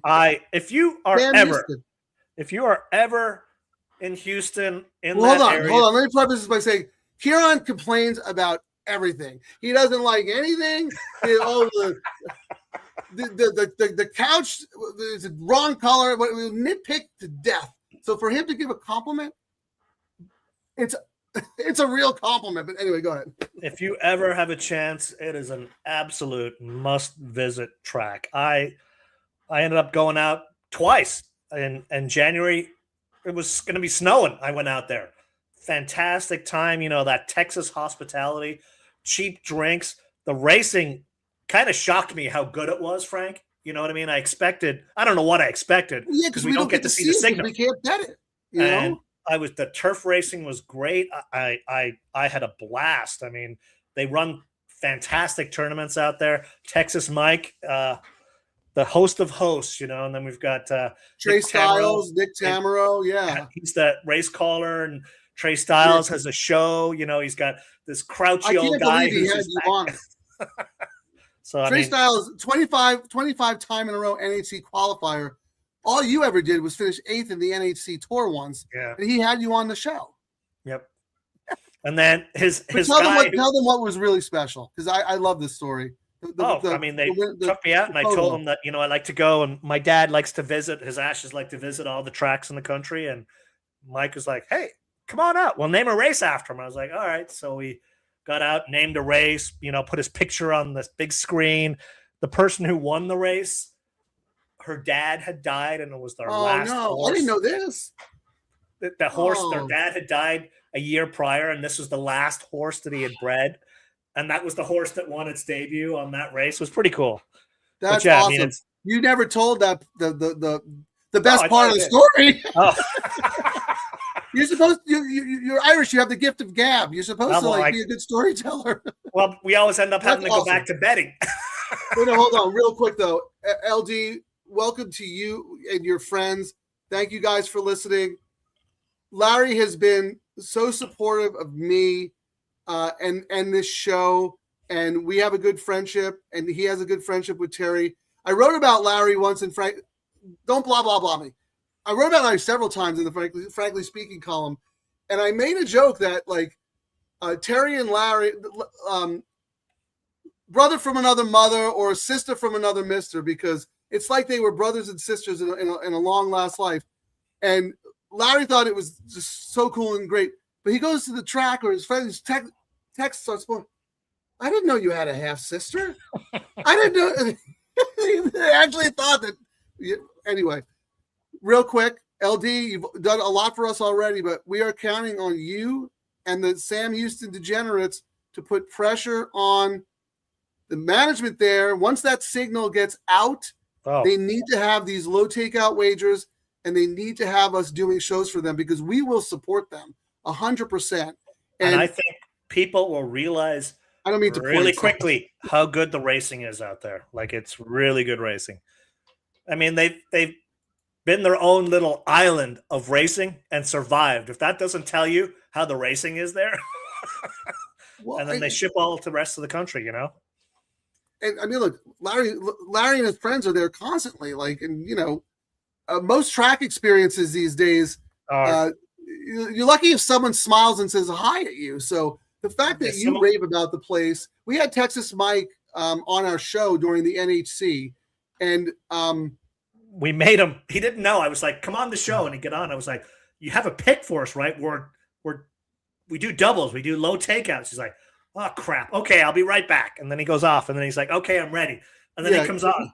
We both got knocked out of our tickets. You and I whiffed like monster double by just handicapping it on the fly. You know, it's like, all right, what do we do? He saved the day. Let me see how much time we have. 10 minutes, real quick. Let me roll through some comments.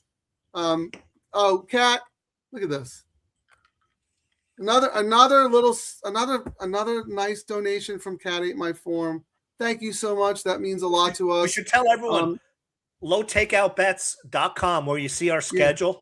But I added something where you can put your email address in, and you know, we'll start doing stuff down the road where we'll send out messages and stuff. Yeah.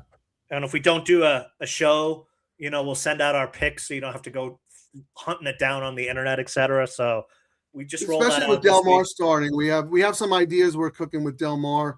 How about this? Yeah, Jay's playing a drinking game on his own. Pace yourself there. Texas, howdy, Cat. Texas and Larry are half siblings. Here we go, Jay. Pivot. Jay's gaining momentum now. Now Stephen D wants to drink. Well, here's the bingo card for everyone who wants. Oh, we didn't say it. Hang on. We've not said this in a while. I'm very remiss. Where is it?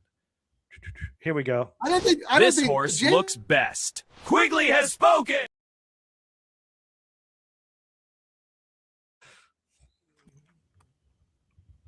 I think Jay made up his own bingo card. He probably did, yes.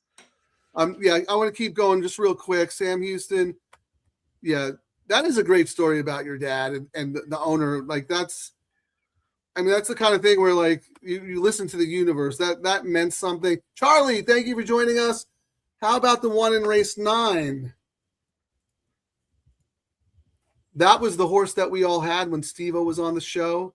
And my buddy Joe Marcello called. He goes, I just bet $1,000 on your horse because you got, and we had him come on. Right. Yeah. I mean, I will say, one on the hill last out, Jaramillo leaves, and I'm not built. Voldemort can beat me. I'll pass. Is what this is a big. This is a big step up in class. And Kieran, this is one of the Jaramillo horses that we said if any other jock was on the horse gets pipped at the post. Correct. Jaramillo is so good with finessing the most out of a horse down the stretch. Again, real quick, Froggy Mushroom, thank you for joining us. Yeah, Jay's going off the rails. I love it. Just don't do anything reckless with your bankroll.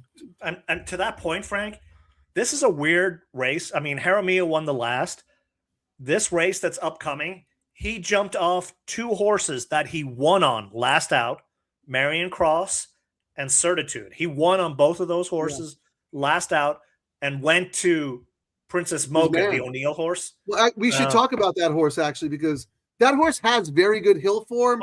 But it's been a little flat, right? So do you think the fact that O'Neill calls up Jaramillo and he's like, I got her right today? And We I should mean, look at the price. I had some notes because I started handicapping tomorrow's late show and, like the early pick 5. And my biggest note was, how did the O'Neill Jaramillo horses do today? Because my notes were, as we've said, he's been cooling off. He's been kind of blowing up tickets. He's blown up a number of my tickets recently, but I think that cold streak may be at an end, perhaps. And Karen, can I ask you to do a favor? I know Right. you're not my secretary, but I really think we should look at doubles. Use it with the 3 and the 4, because Okay. we talked about those. I know you may or may not have them. You pick 3s. I don't know, but I don't. No, I was going to use it on a double because I do not have it on pick 3s or anything. 3 into what?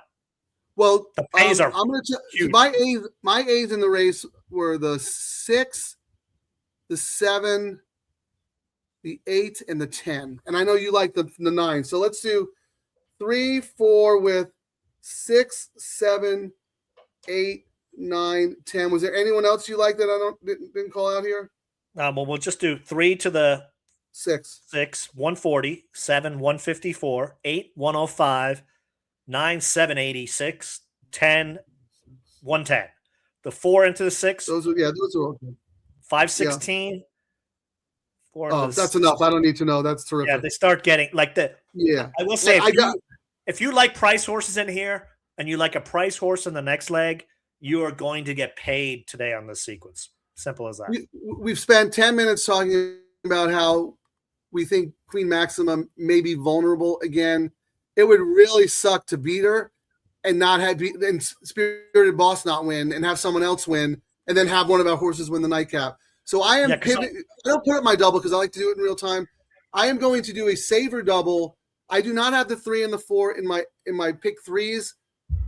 The 3 and the 4 in this leg to all the horses I like in the last that I called out. So that's 6, 7, 8. And I got 9 and 10. I'm going to use Kieran's 9 because the price is just too good. Yeah, and I'm going to stick with my original one, but I'm going to do a pivot with the 3 and might do some more spreadage with the 4 as well because the pays are so good to get a little bit more coverage. Because right now I just have it with the 10. And yeah, who are you alive to in this leg? That was who do you need in this leg? What would be the best result for you? I got to remember this is the pick 3, right? All these combinations. I need. No, this is also the all turf. Oh, is this the all turf as well? Yeah, this is the middle leg, I think, right? It's the middle leg. Oh, I like when they run 2 turf races in a row. I'm alive to 6 on one ticket, and I'm alive to 6, 8, 4, 7, 9 on another ticket. So I've got pretty good coverage. But then you're singled in the last on the spread, right? I'm singled on the spread one to the 10, and with Queen Maxima, I've got 10, 6, 9 in the next leg. You have one ticket where you single Queen Maxima? Correct. And then spread in the last? No, I've got one ticket where I single with Queen Maxima, and then I've got one ticket where I've got Queen Maxima with 8, 4, 7, 9 as well. Single to the 10. The single with Queen Maxima has 10, 6, 9 in the last. Okay, but you don't have the 8? Nope. So you're My 8 only ticket alive. got knocked out.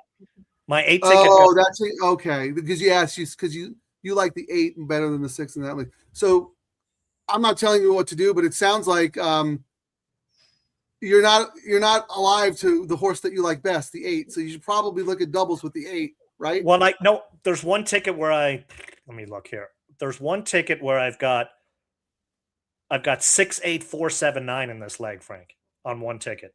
Single to the 10 in the next.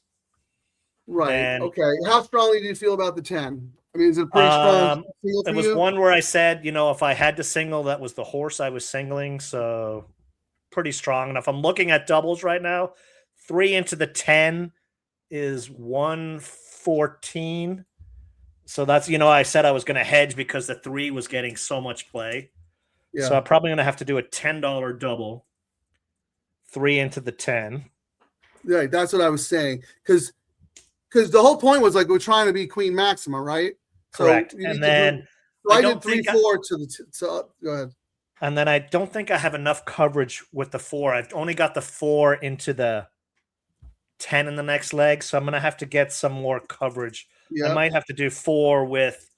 I mean, 4 with everyone is paying the lowest pay in the next leg. Frank on the 4 is 284 with the 10 that I already have. So I could do a $5 double. There's only 8 other horses I need, and it's $40, and it pays me some good money. So I might do 4 with all, excluding the 10, if that makes sense. Because I have Right. it on. Okay. Because you have the in the pick 3. Yeah. Yes. Yeah. So what we're doing is we're playing. It might seem like we're tossing money away, but the pays are so good.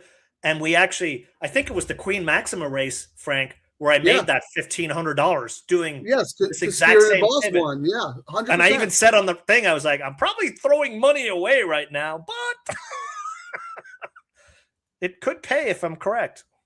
Yeah, you wouldn't do this on a normal 50-cent pick 3 with a 23% takeout Hell where the no. CAWs flood the pool. But because of the high minimums and the low takeouts, there's tremendous value, and these bets typically pay more than the win parlay. So that's why we play them the way we do, and we look at them as a unit. All is one bet. So there may be a situation where you have a horse in the all turf, but you didn't use in your late pick 3 because the ticket was too expensive, or you wanted a single somewhere.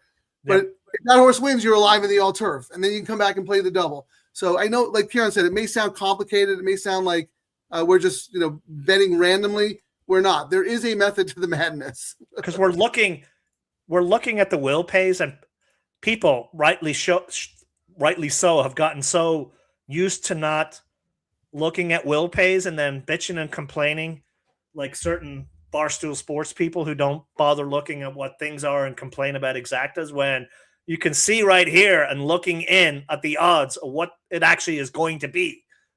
But to Frank's point, and he's made it a lot of times, you're at the track. You don't want to do work. But then my counterpoint is, well, you're bitching when you don't win money, and you're right. You got to do a little work. Put the work in. It's not that much. It's not right. And you said it only takes 3 science. minutes to look at the will pays and get an idea. They're at the gate and they're loading. Okay. So 6 or 8 for me, and that would be best. I'll take 6 or 8 as well. Good luck, everybody. Ocho, welcome.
Yeah, she's the real deal. Yeah, you gotta, Mullins, Real deal. he knew. Yeah, you gotta deal. applaud that. That is the real deal. She is really, really good. Only question mark was the shipping. We were right to doubt her at But- 4 to 5. But we still used her in combinations. Absolutely. And hey, Spirited Boss ran great. Oh wow, just a little, the Mike Smith always second thing. Like I wish someone could find the stat. He's probably the number one jockey for running second. No, only when you bet him. Only when you bet him. When I bet him, I should just bet him to place all the time. You know when what I mean? you don't Like bet him, he wins. When you bet him, when you need him to win a tournament, he finishes second. I just need to bet him you second. exercise the demon. I just need to. I mean, we did it the Eddie Logan suite. I mean, I almost won that tournament because of him. I turned $50 into like 15K. Doesn't get better than that. Oh, real quick, executive producer Terry Marconi reminded me of this because it's really cool. On Monday, Santa Anita runs a fundraiser for veterans called Folds of Honor, FOH, and it's a poker tournament, and it's $150 buy-in, and is it this Monday? I think it's the 24th, Memorial Day. Oh, I'm not going up. I've played in it before. It's fun. Oh, really? Great time. Yeah, I played it. It's a great time. It's for a good cause. Yep. So if you want to play, great. Jockeys will be there. Trainers. It's a fundraiser, and people come out to support it. If you can't be there and you want to contribute, send me a message at scatoniracing@gmail.com, and I'll put you in touch with George O at Santa Anita. He's organizing everything. Every little bit helps, and it's for a good cause, and it's a lot of fun. So just putting that out there. Wow. So we got to do some math. I might do our show because we're not doing a Sunday show that weekend. We're going to be doing Monday, correct, Frank? Yes. I might drive up and play in that tournament. Who knows? We'll see. See if the boss lets me off the leash. If you do, let me know. I will put you in touch with George O directly. And,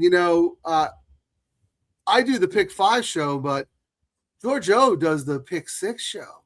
Maybe they'll have you on that show.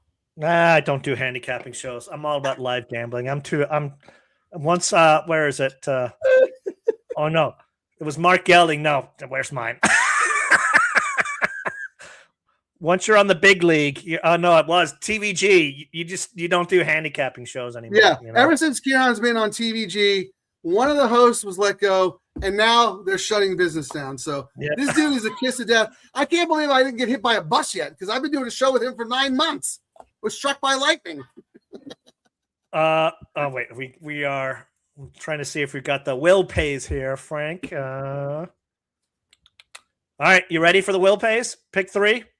Hold on. Oi. I did top up in doubles though too because I knew the 6 was short. But go ahead.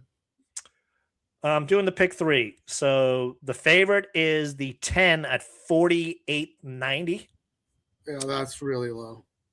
Second choice, 8, 61.20. 6. Let me just see though. That's all in the game. That's the JJ. Greg Lewis. Yeah. Okay. The 6 at 71.70, and then it just goes up like. Well, hold on. What about the 7? I have the 7, and I have your 9. 7 is 158. The 9 is 425. I think I played a double with your 9. I'm gonna have to look. I ended up punching in a lot of doubles at the last minute because I knew that if Maxima was going to win, it was going to be very desperate. Wow. I think those might be the lowest pick 3s we've seen. Yes. All meet. Double, Frank. Do you remember anything lower? I don't think so. No, that's some of the lowest we've seen. We needed the lowest Max to lose or Queen Maxima to lose. Yeah, I mean the lowest I think we saw was and then they hammered a horse to make a carryover on the pick 6. So maybe they'll do the same. Right. I was going to win with the favorite who I didn't have, and they made the other horse the favorite who lost. I got screwed. The 10, I mean, when I was doing my write-ups and I landed on the 10 and I was like, bad race, blah, blah, blah. But in the back of my mind, before I read the Brad Free stat, I was like, in my head, I was like, this is absolutely going to be the robot guy's pick, the 10. I just saw it. And what then was when the I read stat again, Karen? I don't remember. The last race that Tiz Sunrise came out of. Oh, 3 next out winners. Right? 3 next out winners. Now, that's a pretty Are good. you worried about the post? Not really at a mile. I don't think so. Has really good speed. I think the horse can close. I mean, it's the best late pace.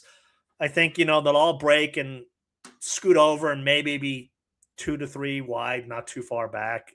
But who knows in this race? I mean, it's not a good race. No, I said I cannot believe that Tis Sunrise is actually 2-1 in a race at this level, but she actually deserves to be because that's how bad the rest of the field is. The race is just so 21 bad. last time. And I mean, Kimura is 0 for 9 for the trainer. The trainer is 9% off a layoff, but it is kind of a formful race. The favorite wins a third of the time. 5-1 or less is 70% of the time. So it's not a race where you usually see craziness. Well, here's the thing: the horse is not overwhelming favorite in the win pool. No, You got a tepid 3-1, but The that double- might be because they hammered this horse in the multis. yeah. Let's look at the pick 4. Yeah, the double pays. No, The well, let pick me write down four- the double pays. We're live in doubles. Okay, so double I'll read up to 10. 33.50, 8, 54, 6. 55, Oh God. 7, 102, 9. 441. That was your wise guy horse. Yep. I ended up throwing that horse in just because you and maybe horse wins might actually make a little bit of money. I don't even know what I have. I have to go back and look at it. I know I went back and played doubles a couple of times to the 6 from Maxima to the But there's to the not 10 here. on the pick 4. It's the 10 at 25, the 8 at 29, the 6 at 32. Not a whole lot, but those guys have it like 400,000 times. On the pick 5, the 10 is 369, the 8 is 429, the 6 is 450. I mean, we're not seeing anything jump. Like, there's nothing really different. Is there a carryover on the pick 6? Oh, I doubt it. Because the 9 is paying 436. Like, there's some low. You're still looking at the will pays. Can you tell me Yeah. what the pick 3 to the 5? Because I actually have that on one ticket. 221. Oh, that wouldn't be bad. That's the Mullins first. Or did you have anything on that one? Let's see. The 5. No. Actually, this was what my notes were. Debut for Mullins with Tiago. They are 29%. Nothing jumps out for the works. Tote watch play. I actually missed that on looking on doubles into it. But I said, Yeah. tote. But I mean, 224, so not really. And on the tote, well, I mean, 12. I mean, steady. The morning line was 10, so it's 12. But look at Tis Sunrise is now at 5-2. We have 19 minutes. We'll look at the win pools in a little bit. I want to look at optics and see if the imputed double odds are overwhelming to the 10. So in the double, Kieran, the 10 is favored by like $20 over the 8. Is that right? Yes. I mean, that's not significant. I mean, it is, but we've seen a lot more discrepancy. And then what about the pick this 3? is a $5 double paying $33. That's pretty damn low. Usually we'll see the doubles as a low one, $45 to $50 plus. This is a really low double pay. Yeah, but my point is, if this horse was the computer horse, I think we would see a $40 or $50 discrepancy between the prices, like 33, and then the 8 is going to pay 60 or 70. What about the pick 3? What's the gap? The gap on the pick 3 is $48, $49 for the 10, $61 for the 8, and $71. I think these guys have just hammered it across so many different ways that they got everything covered with the juice they get from the rebate. Yeah. It seems like they're betting it to get pretty much based on the morning line and the probability, right? I mean, the 10 and the 8 are the most likely winners, right? I mean, but they don't have to win. Yeah, and there's not really anything sneaky out there. I looked at the pick six, and Yeah. two's paying 37,000. Seven's paying 18. Six paying 62, and all the other ones are low pays, like they would be a 5 or 6. I don't know. Can someone tell us? Is there a 5 or 6? I can look real quick because I see it on my thing here. Yeah, actually. Wow, with those two horses winning? Yeah, that's So first- the three, that the first 3, leg 4, screwed 5. up. Yeah, go ahead. That first leg screwed them up across the board. So here, Kieran, it will carry over if the 3, the 4, the 5, or the 9 win. Come on, 9! Let's go, You know, 9! Because we've seen this before, where they force a carryover by overbetting a couple of other horses, and then they destroy the pick six pool the next day. I don't. think Yeah, we but had I it don't a month ago. understand how you had 2 odds-ons who won. That's How I think it was that. How is not it every was, horse covered here? It was race 1, 2. What is it? 3. Yeah, let me look Race at the 5. players. Oh, it was race 6. That race 6 Runaway was $32 literally. horse. Right? It was 6, the 7. nighttime loss out without even looking at it, because I see who's the trainer and the jockey. So here are the prices. It started in race 5, right? 5, 6, 7, 8, 9. So a $9 winner, very havable. Then the bomb, 32. Okay, but if you're single with horses who are the cinches, you go all in that race or whatever. But 32, and then you look at this: $5, $3.60, $4.40. How are Yeah, you not that's- covered?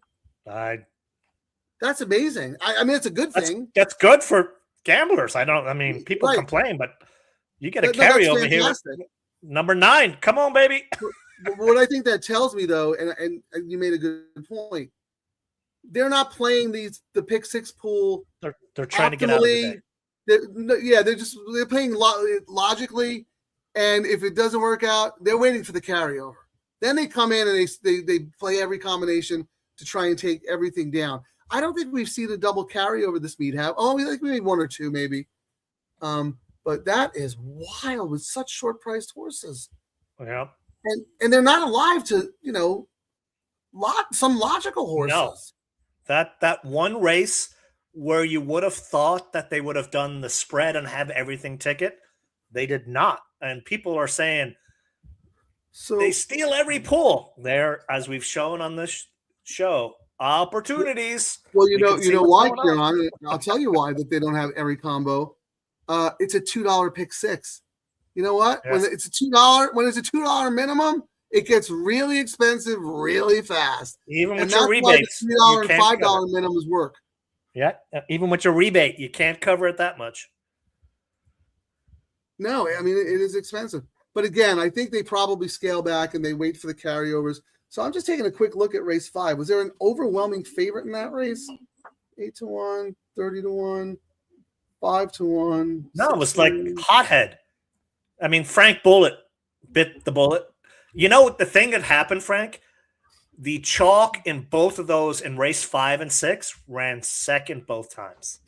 So So wait, who won race 5? Hothead, you said? yeah, hothead at 7-2, but a 3-2 went down. Okay. Well, let me look. And- Oh, well, who was 3-2? Grazed? No, Frank Bullitt went 3-2. Oh my God! Wow. Oofa. And then the bomb race was Runaway. Yeah, and you had a 7. 5-2 Jaramillo Urton horse. Yeah, that's who I liked actually. No good. No good. Ran second.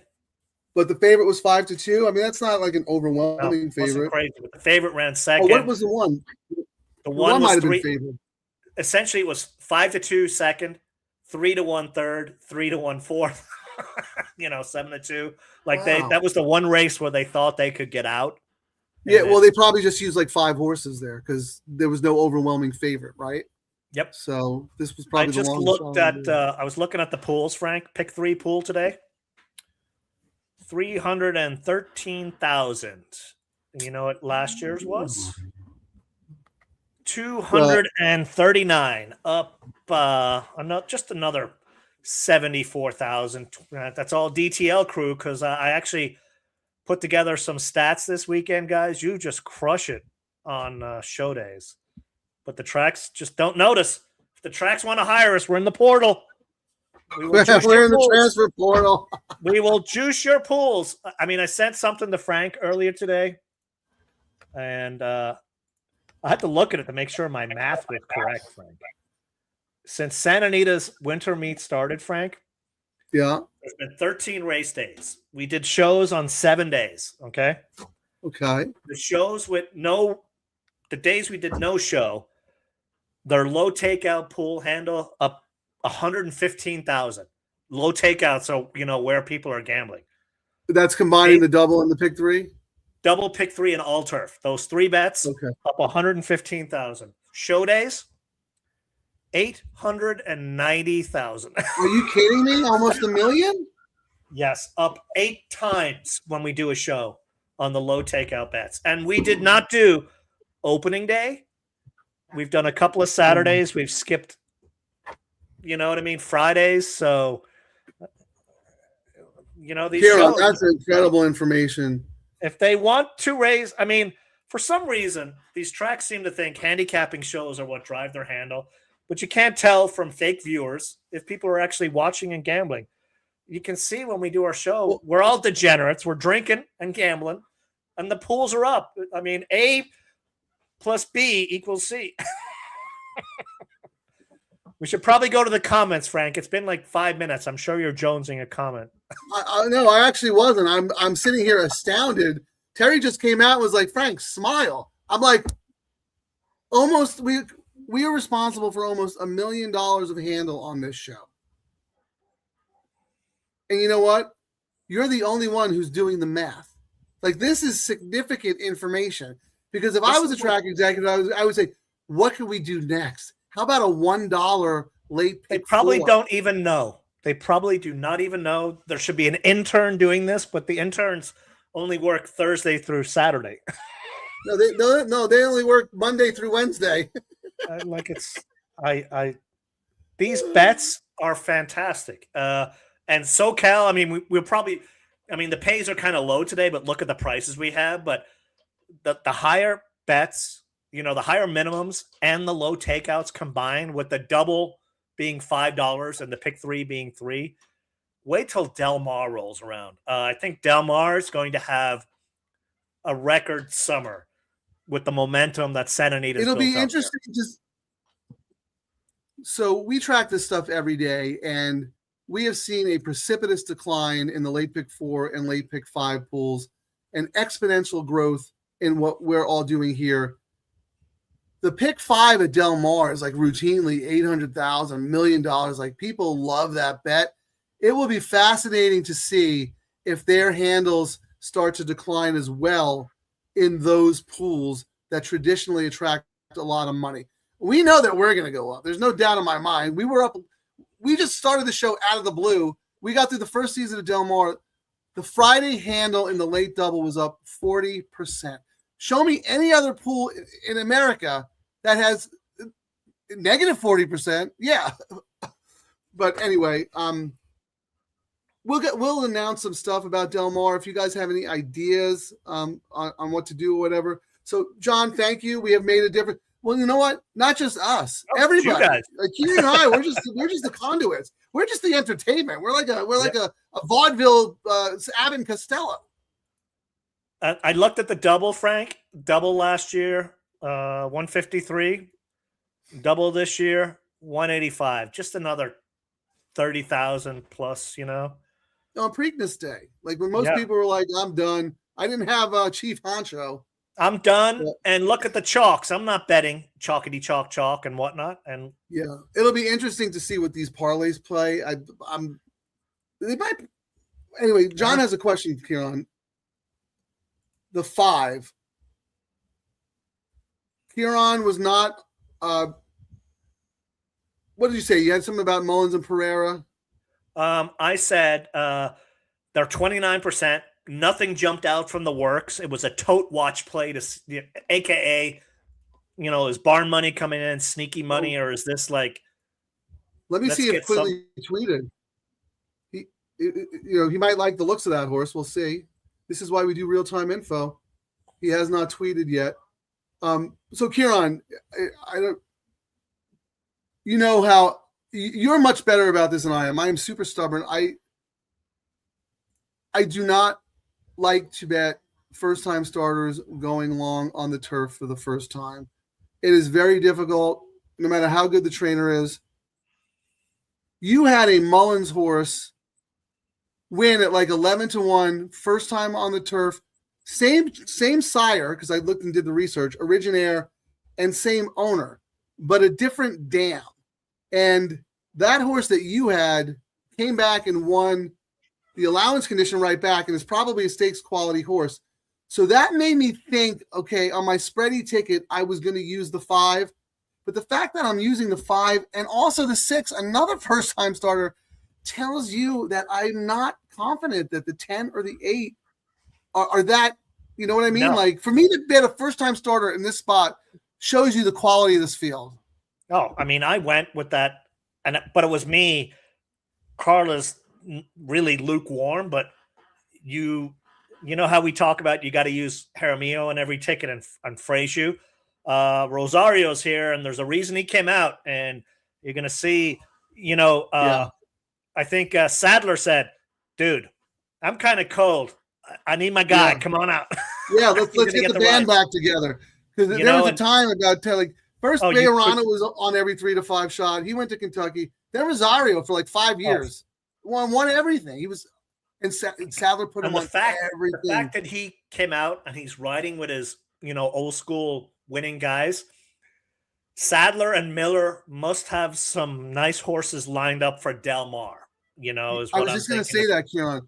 Think about what the jockey colony at Del Mar. You're going to have Rosario, Frasiu, maybe Rispoli will be back. You got JJ. You got Jaramillo.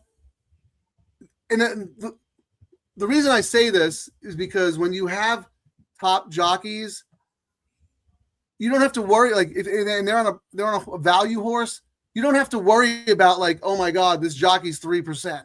You don't have to worry about Voldemort. The better it is for us. What? You don't have to worry about Voldemort screwing up a ride and getting you paid big money. Right. Notice how I didn't mention him. I totally forgot about him because he's been invisible, actually. Yeah. Like, as he should be. Well, here's the other thing about First Light, the 6, Kieran. The sire, Liam's Map.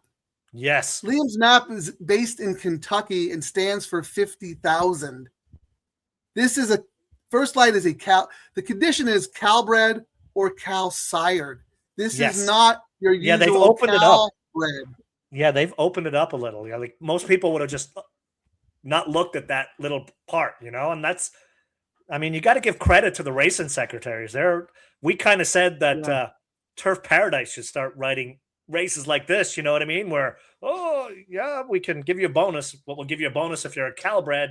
Blah blah blah blah blah. Yeah, or that's a good idea. Actually, if you ate hay from California, you qualify or something like that. But when you ship from Arizona to California, you can't bring any produce across the border.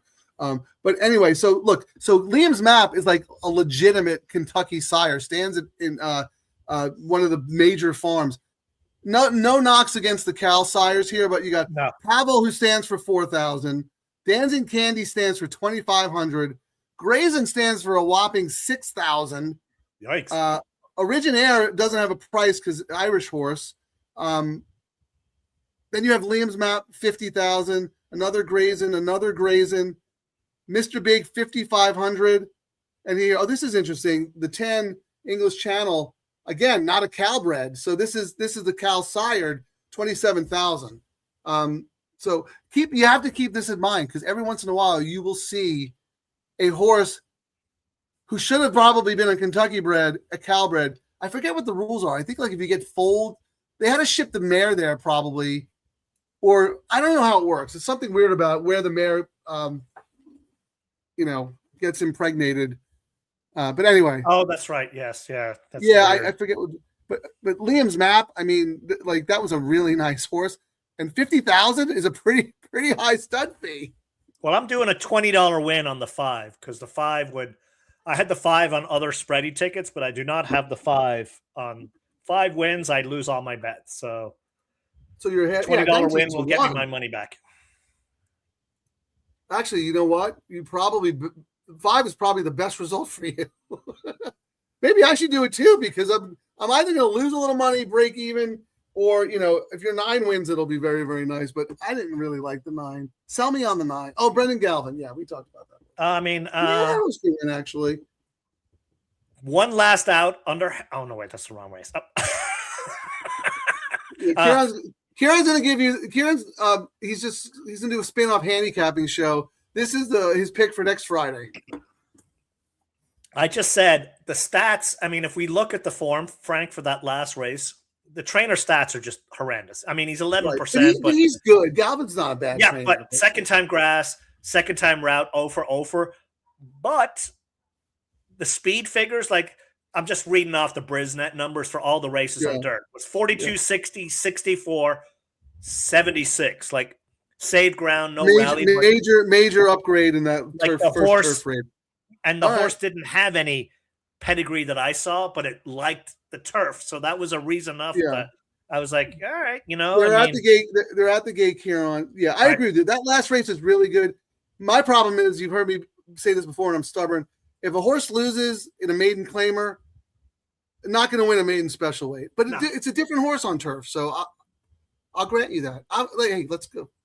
Let's go 9. All right. Good luck, everybody. We'll be back after to debrief.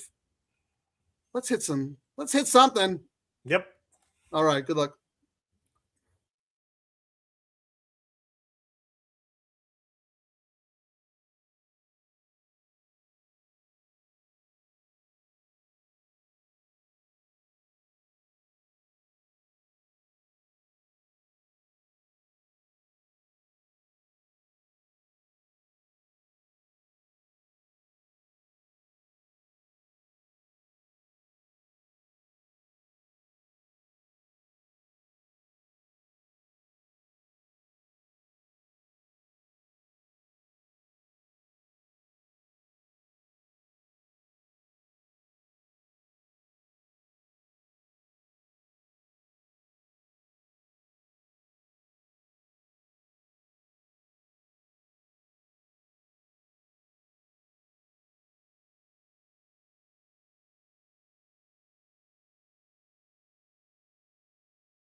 I can't tell.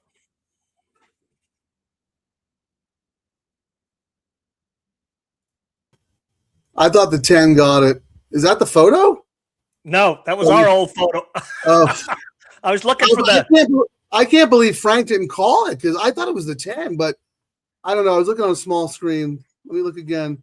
The 7 would have been so good for me. 7 ran great. I cannot tell.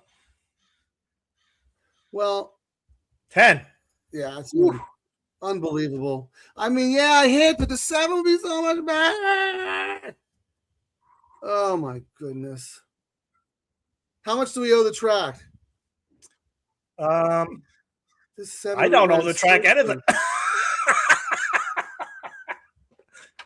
What, your $33 pick 5 for? Pick 3? No, I mean, I had a $50 double, so that should pay a little. Oh, that's good. That's good.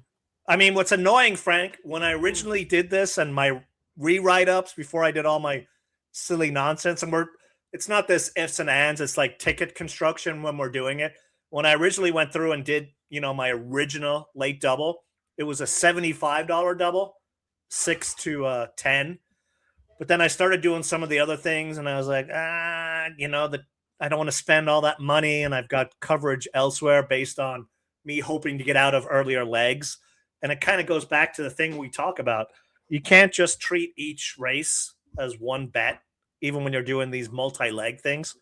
You kind of got to stack them on top of each other and bet them together, but also bet them in a hedge way. I mean, with the ultimate goal of collecting a few tickets, if that makes sense. I mean, I know we did not do any of the kind of tickets we did back in the day, did we, Frank? I mean, we were caveman-y. We might have done a couple of different tickets, but I would do these construction.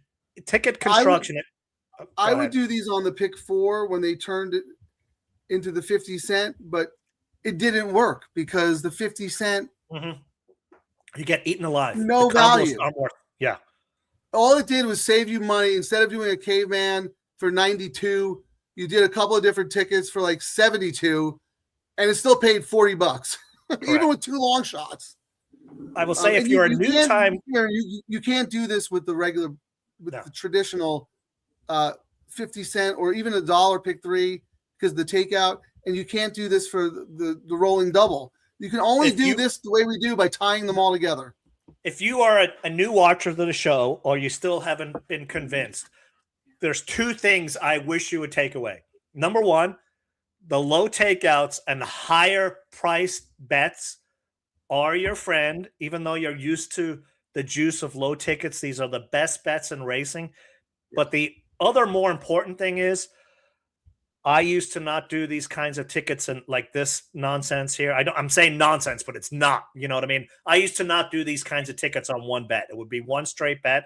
These, and we've learned it from doing these shows, these spread tickets are where you can make some really good money. And Frank and I will absolutely admit it on the show. We are still learning ourselves how to construct these tickets correctly. But if you're not learning or growing your game, you're getting left behind. And I'm enthusiastic because I found an avenue where I can adjust I can make more money, Frank. We're saying we're not making enough. We just need to adjust it. When have we said that before? Well, here, Kieran, to your point, and you know what, Nick, thank you for saying this because we're both in 100% agreement. I watched some of the early shows not long ago, and those tickets were not great, 100%. But the fact we've gotten so much better. And you know what, Kieran, back in the early days, you would be like, well, I'm just looking to break even. You have not said that in like 3 months. You're like, I'm looking to win. And you're right, Nick. We and it's still a learning process for us. No, we're still. I mean, I'm sure we're going to have Matt Miller on here, and I'm actually looking forward for when we get him on, Frank, just because I know he's going to say 1 or 2 lines that is going to connect with us, and we go. You want me to ask him tomorrow? Huh? Yeah, sure. All right. Well, we'll talk about that after. I also want to get the guy from Yahoo on. I might reach out to him as well. Oh, absolutely. But Nick, thank you. Yeah. Anybody have criticisms, whatever? We have thin skins. We'll ban you for a month or so, but we'll still listen. No, You do. I'm joking. I was an editor. I was ruthless, and I said, you know what? You're gonna hate me, but in a month from now, when people tell you how great your book is, you're gonna say, wow. If you can't listen, you don't have to agree with everything I say, but you have to be open to it, and you have to listen, and you have to engage in a discourse. That being said, Nick, on Monday, we're going to have a pillow fight. Yep. Yeah, look, Nick, oh my God, the seven. Okay. We'll go through I was going to pull up. Let me see. Grok has been we very can good. Go through we can go through the picks. No, you go through the comments while I work on the Will Pays. All right, so let me scroll back. Yeah, the last thing I saw was Charlie said that the 7 looked good in his workout, looked good in the post-parade phrase. Yeah, that was my wise guy pick. That would have been way, way better for me, Jacqueline Lucas. And again, I mentioned earlier on the show that I think Frezu is the best, most underrated or under the radar jockey 100%. we have out here. The dude is amazing. And you never go like, oh, well, Frezu's on this horse. He's going to get hammered. He's always on. He's off the radar. I'm not saying he's not on favorites, but he's not on overbet horses. It's amazing. The dude is awesome. And when he's on, he did everything to win. He is Phil D'Amato's Phil, number one go-to guy, yep. And they're winning like 30%, but they're still getting good prices. When if it was like someone like Jaramillo on a like an O'Neill horse that gets hammered down, Hernandez, you're still not seeing that hammered down. It's Hernandez. Yeah, you're still not seeing it. And maybe it might be Rosario in the summer. Oh yeah, we'll have to see. Yeah, Cat Rosario found his mojo in Cali. We talked about this. You know what? Sometimes you get in a rut, you get in a slump, and then trainers are like, you don't get on the horses, and then you can't win on long shots. This is a good thing for Joel. He was absolutely. Northern California. He dominated. He dominated when he rode here. He was on all saddles, good horses. When I played contests or gambled back east when he was on a horse, it got to the point I was not using them. So, but now he's out here. And when you said he was coming out and I looked at it, I was like, well, if it's the old Rosario, I'm gonna tiptoe in, and he's knocked me out of a couple of bets.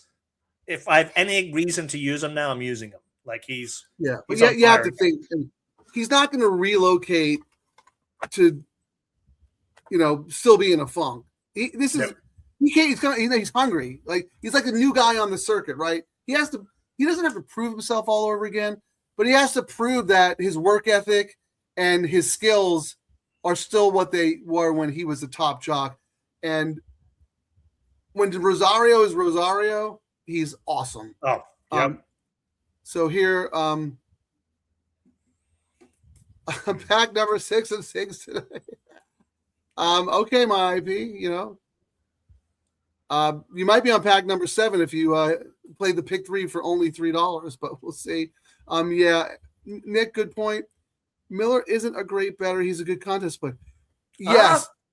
But I mean, that's what we know. But I know from talking to him, when you see him do those moves in the contests, he does a lot of bets. He's doing his own live money stuff. Like he does his own live money stuff, and he covers it, and he kind of talks about it sometimes. He might lose $1,000 on the entry. More times than not, but win 10,000. He's won $2,000 or $5,000 on the side. So yeah, you never know. But also, Nick, it's like we are less interested in his contest strategy or even his like daily wagering. Matt is so smart, and he sees things from different angles. Edges is where it's all about edges. We want Matt to come in here, and he might say, you know what, guys? Here's a suggestion, and then give us something about our ticket construction or the way we play that we haven't considered. We have evolved. Nick, you're right. Huron's ticket structure was horrible. Mine was good, but I wasn't picking winners. His was horrible. He should have made a lot more money. Oh no, that was the thing. Like we were looking, and then at the end of the show, you'd be like, "Huron, why are you sad? You won like $600." I was like, "Well, it should have been $6,000."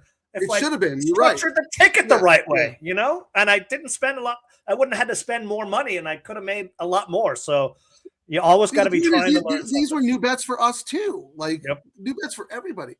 And Kieran said, the day you walk in the track thinking you know everything, that's the day the racing god's going to take all your money. Because if you have a cocky attitude, we have been learning along with you guys, and that's why when someone said you guys are the great, it's not us. You guys are the DTL crew. You guys are right there with us. We learn from you guys as well. So that's why we want Matt on, because we know that he'll see something from an oblique angle that we may not have considered. So you got that. Here's Nick again. You bet your opinions now. Bet them like it's your last period of life has really increased how much better I am at mine. Yeah, I know you told us that you've learned a lot more. Avid handicapper.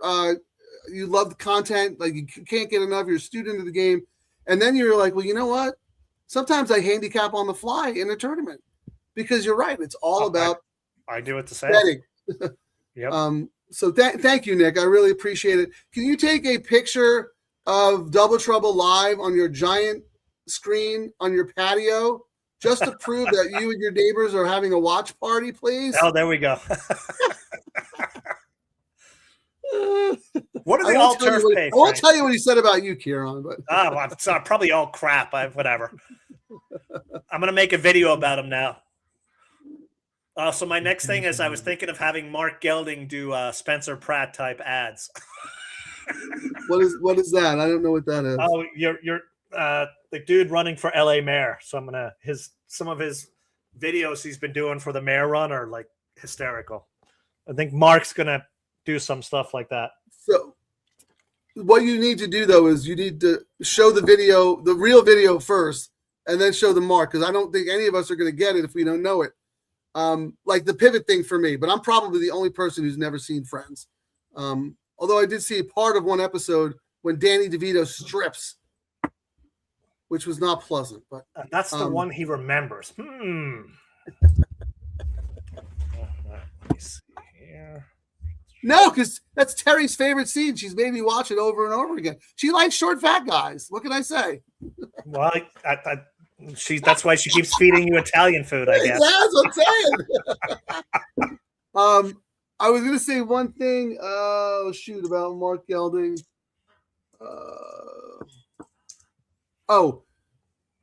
Quigley just told me that the Arcadia mayor was arrested as a Chinese spy. But that wasn't the craziest part of the story. The craziest part of the story is you got to do a Google search, is when you saw her picture. You're like, how does like a 20-something elected? No, she'd AI'd her video. She was like, she looked old like for an Asian lady. She looked very young. She really has an AI image of her?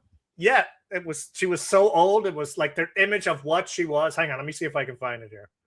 It was actually comical. Arcadia Russian. Yeah. But by the way, everyone, the show's officially over, but we're gonna hang out for a little bit because we got some stats and data. But please feel free to stick around, make comments. Jay, we hope you're safe. You got your bomb shelter or tornado shelter with all your beer and your made up bingo card. So I did see a picture of her and I was like, oh, she looked young, but the article said she was 58. Yeah, she's not young. She look like me? She looks old compared to what her video. I can't find the damn. Yeah, we'll do that on our own. Oh, I did find it. Here we go. Maybe we should AI ourselves, like. Yeah, I'll do that tomorrow. We'll make ourselves be the hot new kids on the block, 25-year-old punks. All right, this is comical. Like I'm gonna put it up. Okay, hang on. So, let me upload it to our thing here. Like it was like when you looked at it, you're like, wow, that was a young mayor. And then they were like, yeah, here's our real picture. Oh my God. Nick posted the picture of us on his big screen. I'll show that after you show this. Nick, I love you. Thank you so much. I give up. You win the fight. Oh my God. This is so amazing. Crap. We're out of room. What do I delete? We got so much crap here. They're all so good. We don't need the your stuff. It's mostly your stuff, but hang on. I mean, whatever. We can always re-add. You can delete my seconditis thing. No, I got rid of the horse's tongue. That was from something else Okay, we've done. yeah, and you can also do the second. Here's the picture. That is what she looks like on the left, and that is what her photo is on the right. That looks like a college graduation in a yearbook photo. That's Oh grandma, my God, that's your grandma official and photo? daughter. Well, you know what though? If you look at my Santa Anita headshot, that's like from 20 years ago. So, We all know that. I've not said anything because I didn't want to. So just saying. I mean, I'm still as handsome, but you know, I'm going to share my screen. This is the greatest thing ever. Nick Sievers, MVP. Oh my God! Let's do a quick screen share, and then we'll do some pool analysis and all that fun stuff. Share screen.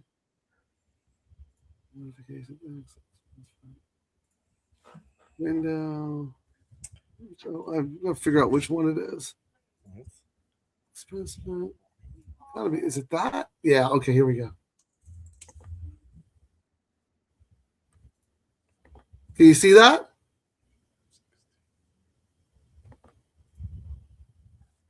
Kieran, What?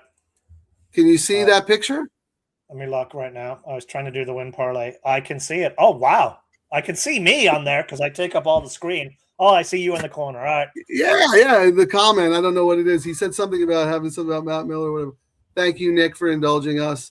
More for Kieran's ego than mine because he's a Leo. But okay, I'm gonna stop sharing this. You already looked at the pools from last year, right? Oh, yeah. Up huge, Frank. Huge. Well, let's do the parlay then. You want to do the parlay? Yeah. All right. I mean, it probably still as bad as they are. They're probably still better than the parlay just because of the takeout, but maybe Well, not. I did the pick 3 myself, and it said it should have paid $30, and it paid 48. So let's see. That's great, actually. I mean, for like it was. I can give you the numbers so you can do it. $3. Hold on. Oh wait, no. This is the pick 3. Pick 3, 360. 360. Yep. With 440. Oh my God! And no one hit the picks. Oh no, someone did hit the pick 6. Okay, and 560. The reason we do this is we're trying to show, like, when you look at these bets with the higher take, you get the takeout. This bet at Churchill or Keeneland, you would have been better off betting regular win money on each horse. The takeout and the lower minimum, the robots took all your money away. Here in SoCal, you made a profit. What did you get as a number? same as you, 33. And it paid 50% more. 50% more. Right. People will look at it and go, well, it paid $48, big deal. Well, if you've had it multiple times, you got 50% more on your money, on what it should have paid.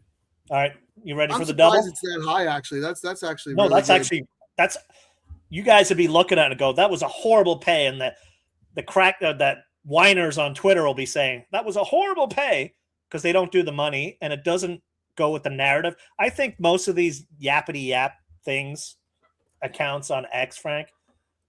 I mean, we joke about it. Del Mar's going to go, beers are $1, and someone will go, why aren't they 50 cents? Like it should be 2 for $1. I did the double of $30. $30.80 I got, Yep, and the double that's what I got. And the double paid $33.50. $33.50. Yeah. That's the That's difference. The takeout. Takeout difference. Yeah. Yeah. The doubles typically pay a little. There's still overlays, but not as much as the pick 3, which I find fascinating. Oh, the all turf. Yikes. Yeah, let's do that. That was a horrible, horrible pay. With horses that pay what? Well, yeah, it was who won the first leg. Although, I mean, I say it was a horrible pay. I was I got my. What's the price of the first?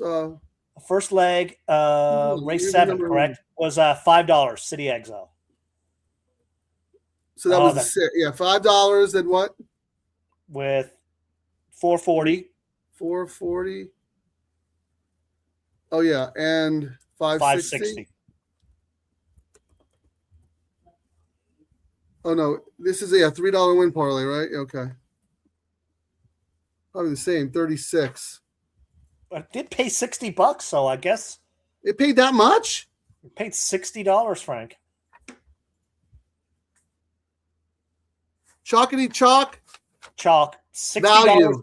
$60.90. And I mean, I had it twice. You Oh, know, no, wait, I have 46.20. I don't know why it's. oh, it Return still paid more. 36, Paid yeah. 60. I'm showing on my account.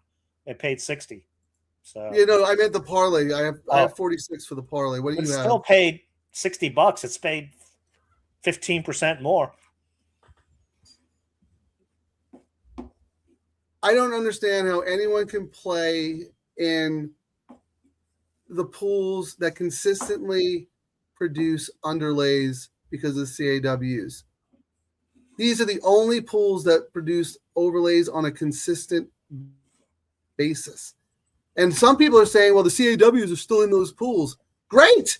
The more money that's in the pools, you know what I mean? Like, they can't bully and manipulate the market like they do with the lower minimums and the higher takeouts. Their margins are thin. They have to be right. They can't just Racetracks, protect themselves and try to break even. if someone's from a racetrack is looking, our gambling that I did on the show today, Frank, You're on. No one from the racetrack is looking. I know. I mean, but they're I'm just already trying at to- home. They left before the 8th race. I was just trying to say, like, I was looking at my P&L for today. I made $3 winning, but I churned $1,000, Frank, which is what we talk about. I churned $1,000, walked away with 1,003, give or take. But it was a chalk central thing, and I had the possibility of making a lot more if, you know, like the 7 had won that head bob there on yours and in the all turf. Yeah. So we get the Well, yeah. churn, and then we get the big score, and then we're set up for the next month. That's the way we approach these bets. You're on. That is exactly the point. There's a difference between. So my handle is way more than it's been in a very, very long Mhm. time. But it's not just about betting more money. You bet more money because you win more consistently and you put yourself in position for a big score. So when you win more consistently because it's a level playing field, you churn. Yep. I looked at some numbers. I couldn't believe how much money I churned over the last like 3 months. Oh, I couldn't believe it. I was like, what? yeah. And how much I won. Mm-hmm. So you got to keep the player in the game. What happened with the CAWs is they killed so many players in the pick 4 and pick 5 that they don't play anymore. And I know I was, and Kieran was, and I'm sure a lot of you, we had one foot out the door. Oh, Like, yeah. I wasn't excited to bet. It was awful. It was awful. And now, Kieran was doing tournaments. I was doing some tournaments here and there, betting very, very selectively. And even when I was right, I wasn't getting the value I deserved. This is a game changer. It is an absolute game changer. It is the only place where we can win consistently and churn and have the action and also be in position for a big score. Simple as that. Mark Elding, we need him to get a job as a track exec. He'll drink all the profits away. He'll be like, free beer day. Actually, maybe that'll work. We'll get big prices. Everyone will be hammering stupid horses. Yeah, Nick made the point. He goes, and if you guys had a good rebate, you get a deposit tomorrow. Yeah, California doesn't let us. Maybe we can change our points in for a baseball hat. Yeah, 9,000. Gamble $1 million. Here's a $10 betting, but you can only bet it to place. Yeah, I was looking at ExpressBet. It's like Apple iPad, 500,000 points. Yeah, but it takes you I just 20 buy million one, in thanks. churn. It takes you 20 million in churn to get it. Like, it's like, come on.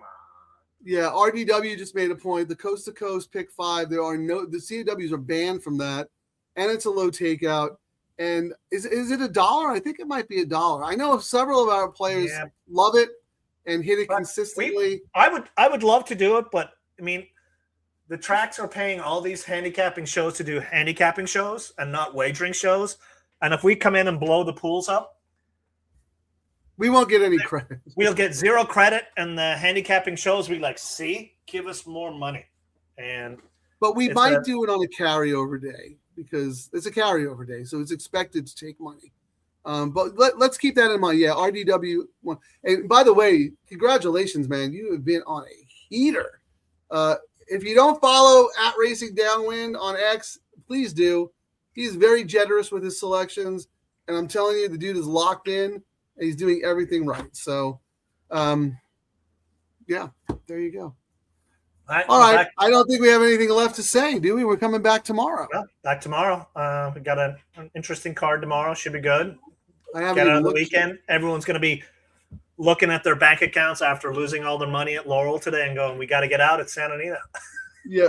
Tippy and a couple other people made a point that they enjoyed the 12% pick 5 across 2 days. You know, and that's fine, whatever, but I don't want my money tied up over 2 days and then the next day it rains or there's scratches. No, thanks. It's just not my kind of play, but I commend them for the 12%. I think that's fantastic. But at the same time, it's like, if you're doing that, how do you not have a low takeout pick 3 and a double? Your Astronic track, right? Santa Anita has it. I don't understand why Gulfstream doesn't have it. I understand why Laurel doesn't have it. But no. Well, actually, I don't know if they're Astronic track. Look, it was. Maybe. I think they are. But anyway, whatever. All right. Well, good night, everyone. DTL Crew. We salute you. Queen Maxima. There we go. She is the real deal. We find that was the big question mark after the issues before, traveling, coming back and winning like that. That horse is awesome. Real deal. And Jay, please, even if you don't stick around, please check in tomorrow and let us know that you're okay from the tornado. Mark's safe from the tornado. All right, Kieran, take us away. Thanks for watching, everyone. Here we go. Where is it? I got to find it now. There it is. I need a wallet already on life support. They hit me with that low takeout. Now I'm feeling kind of sport. 15%, bro, that's basically free money. I'm about to turn $11 into a yacht by Monday. Low takeout best. Cha-ching. Double trouble, I'm doing this thing. My pocket's doing the running, man. Low takeout best. What? Bookie's crying in the can. Low takeout best. Baby, 3 straight lawns. If this thing hits, I'm buying the whole damn barn. Grass to grass, no dirt in my life. I'm so all turf, I might start photosynthesize. Santa Anita, low takeout, got me acting unwise. Told my wife, babe, I'm rich, now she want alimony twice. Double trouble on the mic, we causing a scene. Low takeout, let's all turf for retirement dream. If we hit this pick 3, tell the valet keep the change. We're reading lobster tonight on a $12 range. Boom! Thank you, Santa Anita, good night.